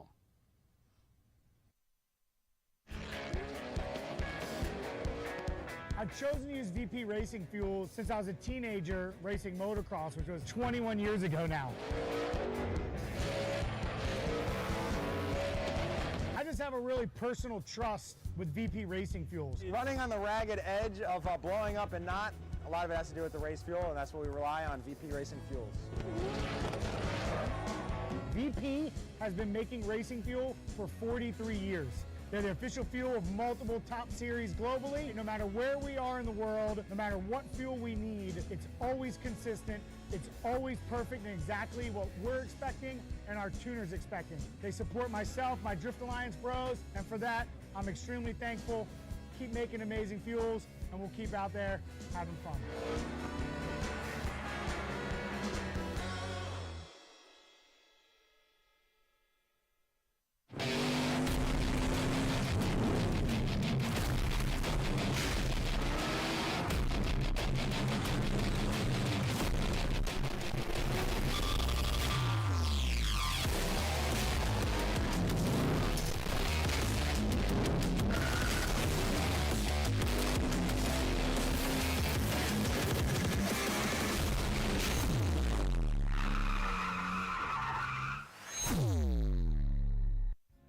Stay informed, up to date and entertained thanks to Para News.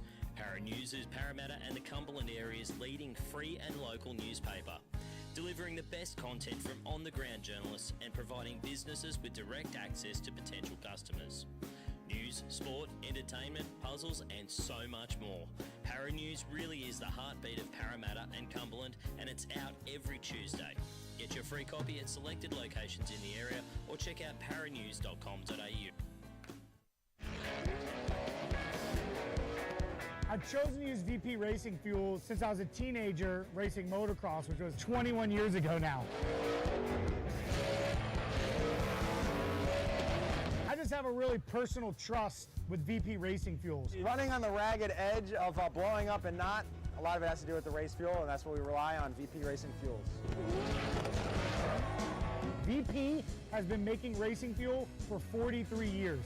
They're the official fuel of multiple top series globally. No matter where we are in the world, no matter what fuel we need, it's always consistent. It's always perfect and exactly what we're expecting and our tuners expecting. They support myself, my Drift Alliance bros, and for that, I'm extremely thankful. Keep making amazing fuels, and we'll keep out there having fun.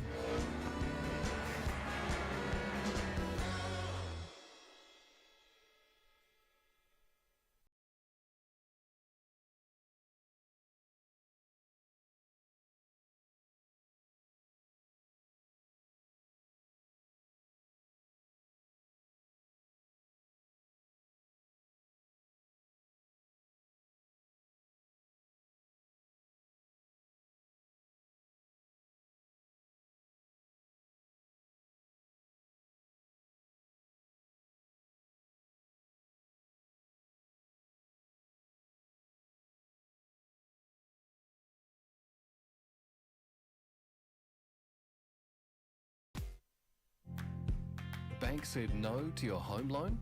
Talk to us. Not a bank. Talk to Australia's real-life non-bank for home loans, car loans, personal loans. Pepper Money, the home of loan options. Boosted turbochargers from Aeroflow Performance are designed for the automotive enthusiast who wants optimal performance at a competitive price. We have a range of turbochargers in both ceramic ball bearing and 360-degree journal bearing options to suit your power goals from 200 up to 3,000 horsepower. To help turbocharge your vehicle, Aeroflow Performance also have a large range of turbocharger accessories. From steam pipe turbo manifolds, external wastegates and intake and exhaust solutions, you can have your car boosted in no time. For a full listing, check out aeroflowperformance.com.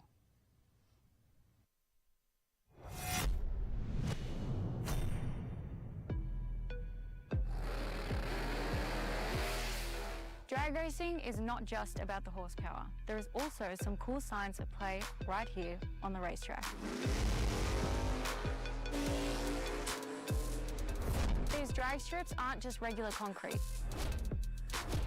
We treat it with a special kind of glue often referred to as traction compound. I usually twist my foot and it's This is designed to ramp up the traction of the track's surface. It's getting worse by the minute for us racers to go straight and fast.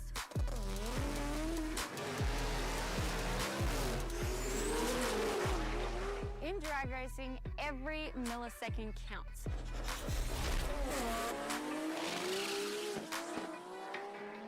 That's why the teams adjust the car's setup to suit the track conditions.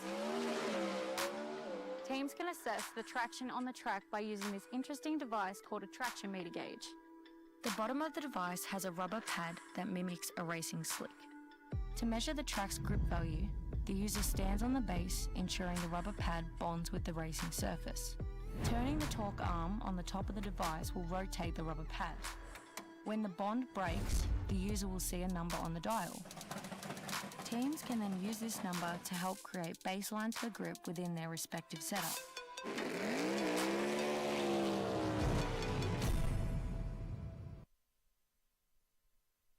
Bang shift shifters from Aeroflow Performance are truly the modern shifter for the modern age.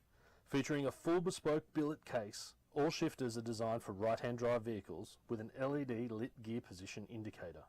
Available in either ratchet or gated options, as well as OEM replacement shifters for popular Holden and Ford vehicles.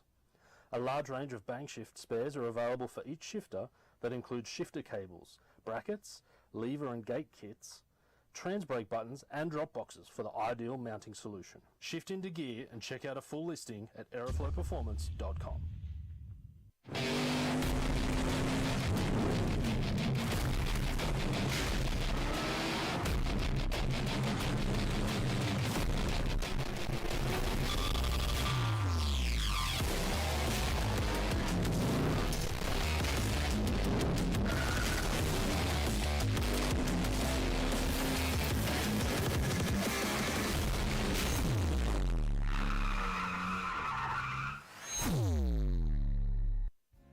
Stay informed, up to date and entertained thanks to the Western Weekender.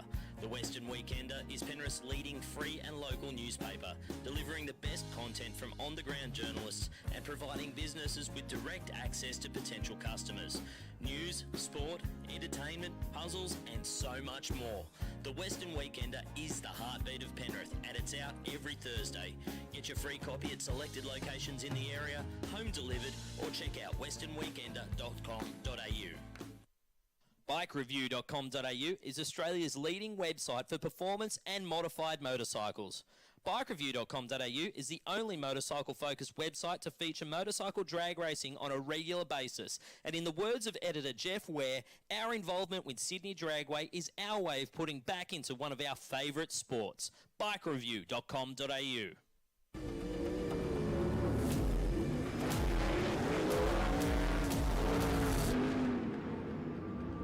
I have this incredible drive to succeed.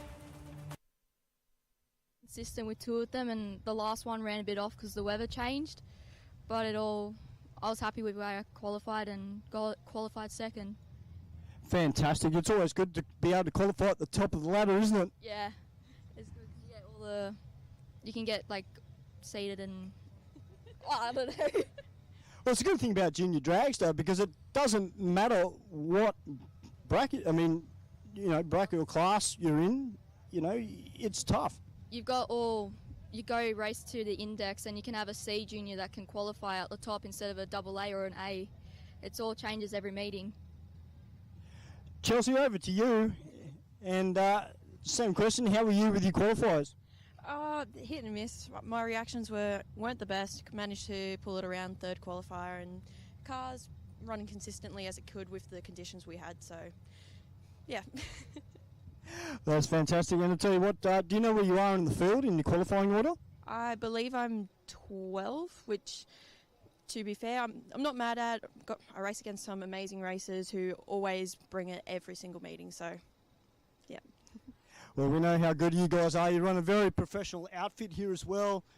I am a little bit red because I've been on the track today. I do apologise about that being around my neck, but I didn't think I'd be doing any interviews today, but they dragged me out. But look, overall, guys, this is going to be a bumper season. 2025 last year was huge across junior dragster and modified. There's plenty of races that have stepped up this year too. Definitely has. Last season, both of us did extremely well for everything that happened. Tegan starting off the year with a completely different motor, me banging a motor halfway through last season. So just how last year's season, the outcome of that was incredible. So we're hoping this year we both do well with Tegan's last year in junior dragsters. So main focus is on her. Whatever happens to me, I'll be happy with the results. Now, I've got a question to ask you, and I want to ask you why your dad's not here. Because he'll probably give me the evil eyes for this one. Little birdie tells me that you want to have a drive of Dad's altered. That is definitely something I would like to do. Hopefully, depending what the plan is, I step up into it and have a little go in Supercharged Outlaw. Tegan jumps in the dragster. Speaking of the devil, he's right there. But yeah, so hopefully I can jump in it one day, have a couple of runs, see what I can do in Outlaw and just have a bit of fun with it. Well, you both do a fantastic job across your respective brackets as Trent goes out on the cart. Oh, you're going, are you? Well, guys, that's Tegan and Chelsea Smith. We'll get a few more interviews very, very soon.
Well, good afternoon, everybody, and welcome to round one of the 2025 New South Wales State Championship Series. My name's Stuart White, and I'm down in the pits with Anthony Ball, the driver of this beautiful-looking supercharged Outlaw Falcon.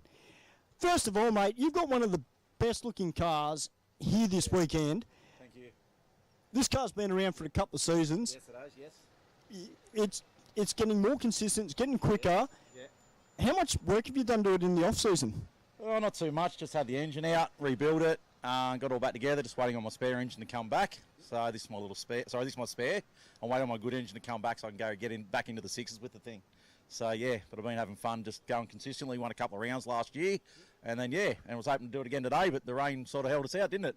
So yeah. Anthony, past few seasons before you had this car, you had an older XF Falcon. That brought you a lot of success, that car. In 2018, that was quite good. Never won a national event. That was always my dream, to win a national event. So hopefully I can do it in this one.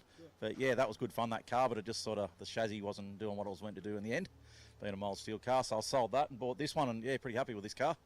But yeah, so here we are. Well, mate, it's a great looking car. And I guess too, from a racer's point, like a fan's point of view, you know, a young kid walking around the pits, I mean, they look at some cars and they're like, what? Now, so that's why it's good they come up and they love it, because you can tell exactly what it is.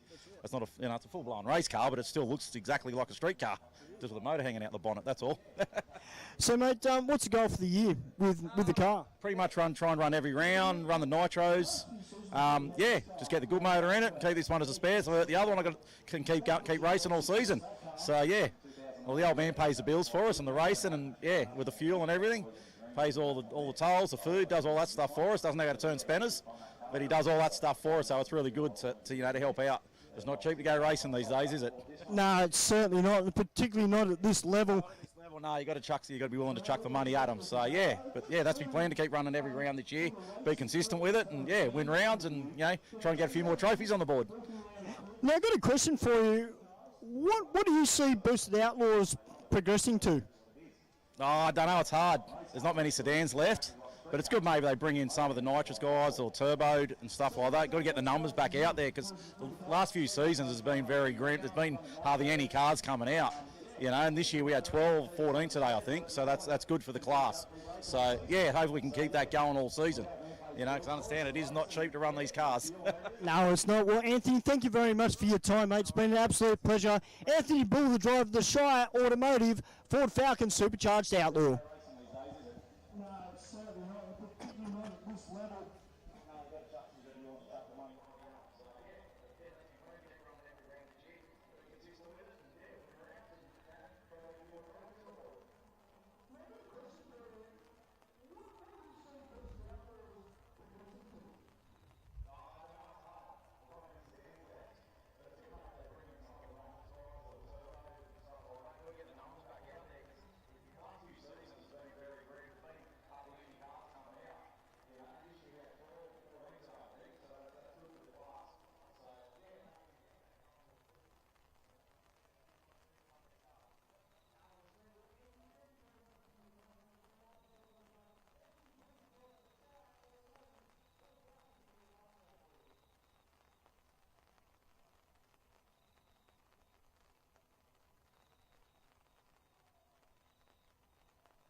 Well, hey guys, welcome to round one of the 2025 New South Wales State Championship Series. I'm here with Adam Bowers, our reigning Super Street champion in the HQ. Mate, first three qualifiers, they seemed on point. It was pretty close, yeah. It was a little bit off because it was a pretty hot morning, but you know, it was right there. Good enough. And where did that put you in the qualifying, Adam? I was about 13th actually. It wasn't a great qualifying today. Oh, wow. Now, mate, I've got a question to ask you. We've got your mug outside the tower up there. Mate, in all the years I've known you, I'm so happy to see your face up on the wall. Yeah, me too. It's been a long time I'm trying to get that trophy, so yeah, I'm pretty happy with that. So I'm sure that, a lot of our mates that race and spectate, you know, that are out the back, I reckon they're a little bit jealous because you're up there and they're not. I've had conversations with last year's winner, Jeff. He's going, oh, bastard, I didn't get a jacket. I didn't put my face up there. I said, oh, well, too bad. So, mate, the season ahead, obviously, everyone's come off the break, maybe done a bit of refreshing on their cars. Not a damn thing. Not a damn thing. Exactly as it was when it rolled out last year. But you had it clean, didn't you? Oh, no, I cleaned it up, yeah. But the motor and everything, the combination's the same, so, and it ran good this morning, so it should run good again. Well, mate, moving forward, I mean, obviously, this isn't what anybody wanted with the rain setting in, but it's going to be a tough year. I mean, it seems to be, judging by what I saw from half track, mind you, I wasn't up here like I normally am, there seemed to be a lot of, I wouldn't say games in qualifying, but I think there are a few people I thought would be a little bit more quicker than what they were. Oh, look, it's always tough. Super Street's one of those classes. If you don't play the game a little bit, then you're not playing hard enough, basically. It's always a tight class to racing. The race is tight, and the qualifying's the same. And it's been now changed it to the reaction time qualifying. People are going after it harder because they know even if they've got a slow car, they can get the top shop. So people go after it. Well, it certainly spices the racing up, doesn't it? It certainly does. I don't mind it, actually. I was quite impressed. I've had a couple of number one qualifiers last year. This today wasn't so good, but I'll work on that. It's the first run for the year, so we'll get there. Well, Adam, it's great to spend some time with you, mate, and get an interview with you for people that are watching around the world via our live stream platforms and also Blendline TV. We look forward to seeing more of you throughout the year. I'll be here. Don't worry. I'm trying to chase that bludger down again. Don't you worry about that. You might win another championship. All right, guys, that's Adam Bowers. We'll be back very, very soon with a couple more interviews. Thanks, buddy.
Well, g'day guys. Welcome to round one of the 2025 New South Wales State Championship Series.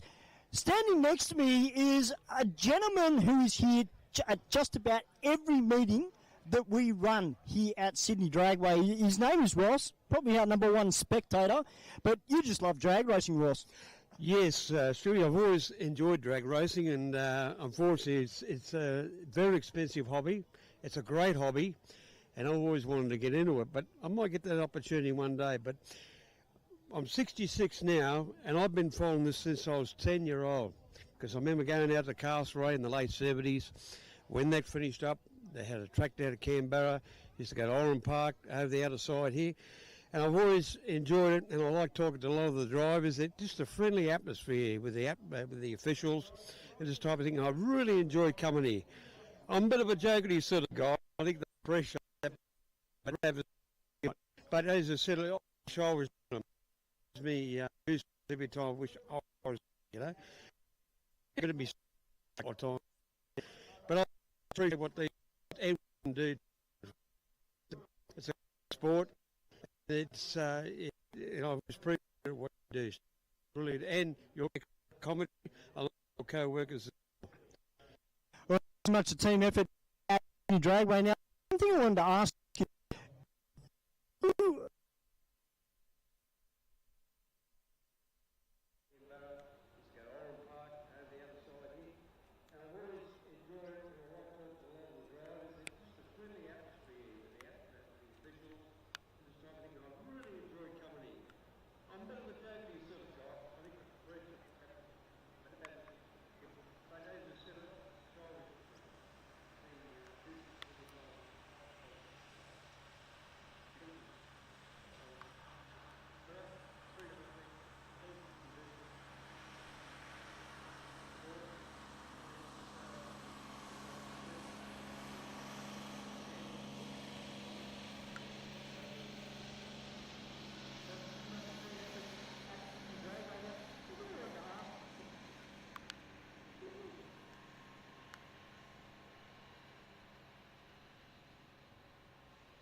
All right, guys, welcome back. Unfortunately, guys, the rain has got to us. Unfortunately, we have had to call the meeting. But I've got Ross here still with me, our number one spectator. He's here at just about every event. Ross, I was saying before, you're a big advocate for road safety, and particularly with young people. I mean, nobody in the sport or motorsport in general hates to see young kids hurt themselves on the street. Mate, what's your word to young kids that have probably never seen drag racing or even race for real for that matter? What do you reckon? Give it a go? Yes, definitely give it a go. Don't do it on the roads because you're going to end up either killing somebody or killing yourself, and not only that, you're destroying your motor car or bike or whatever the case may be. Come in here, pay the extra money. It's not a lot of money. You have many runs as you like. The officials treat you all right, and they guide you through the process. As I said, I've done it myself a few times. I wish I was doing it more. Maybe one day it might happen again. But even when I was a young guy growing up, we had places around called Brickies and this type of thing, and big chiefs down at Granville and that type of thing. People, they'd be putting it all on the ground and doing burn, and God knows what. Thank God people have got more common sense these days. But unfortunately, there is an element, as you hear on the road tile out there, majority are young kids getting killed. So come out and do it and enjoy it, and you have much as fun. You don't have to worry about if you don't set a good ET or anything like that. Yeah, you just run your car best as your ability. It doesn't matter if you've got a 17-second car or an 8-second car. You just come out and enjoy it and have the pleasure of enjoying that entertainment. And it is. And I class this as great entertainment, and it really is.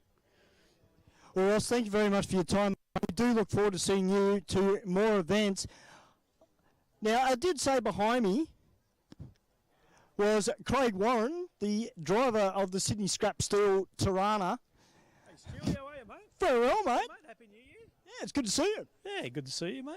Now, mate, I saw you a little bit early today have a run against Adam Bowers. Yes. Now, I know it's Holden versus Holden. You two are great mates on and off the track. Yes.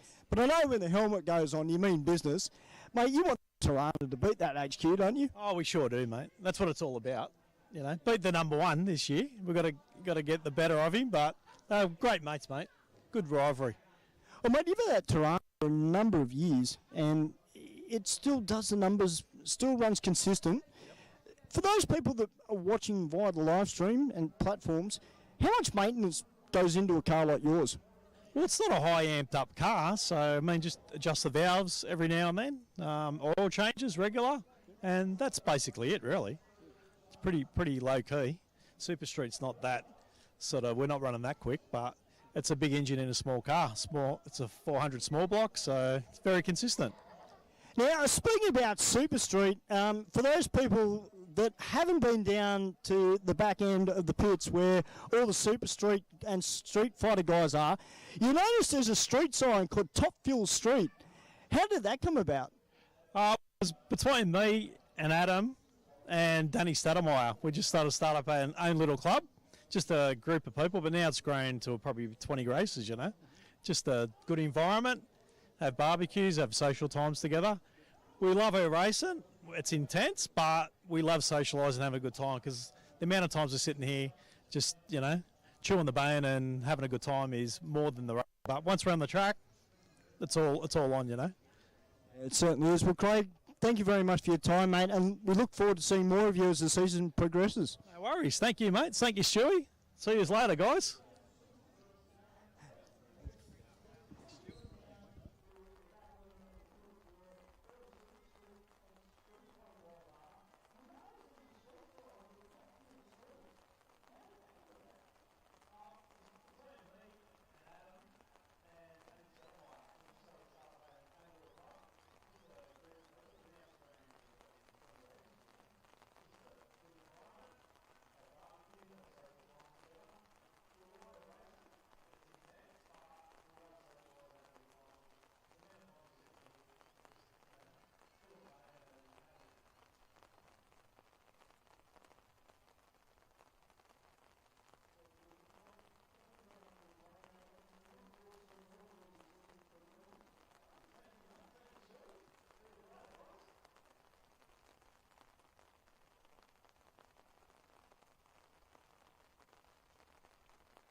All right, ladies and gentlemen, well, it is my unfortunate duty to tell you that the event has been cancelled.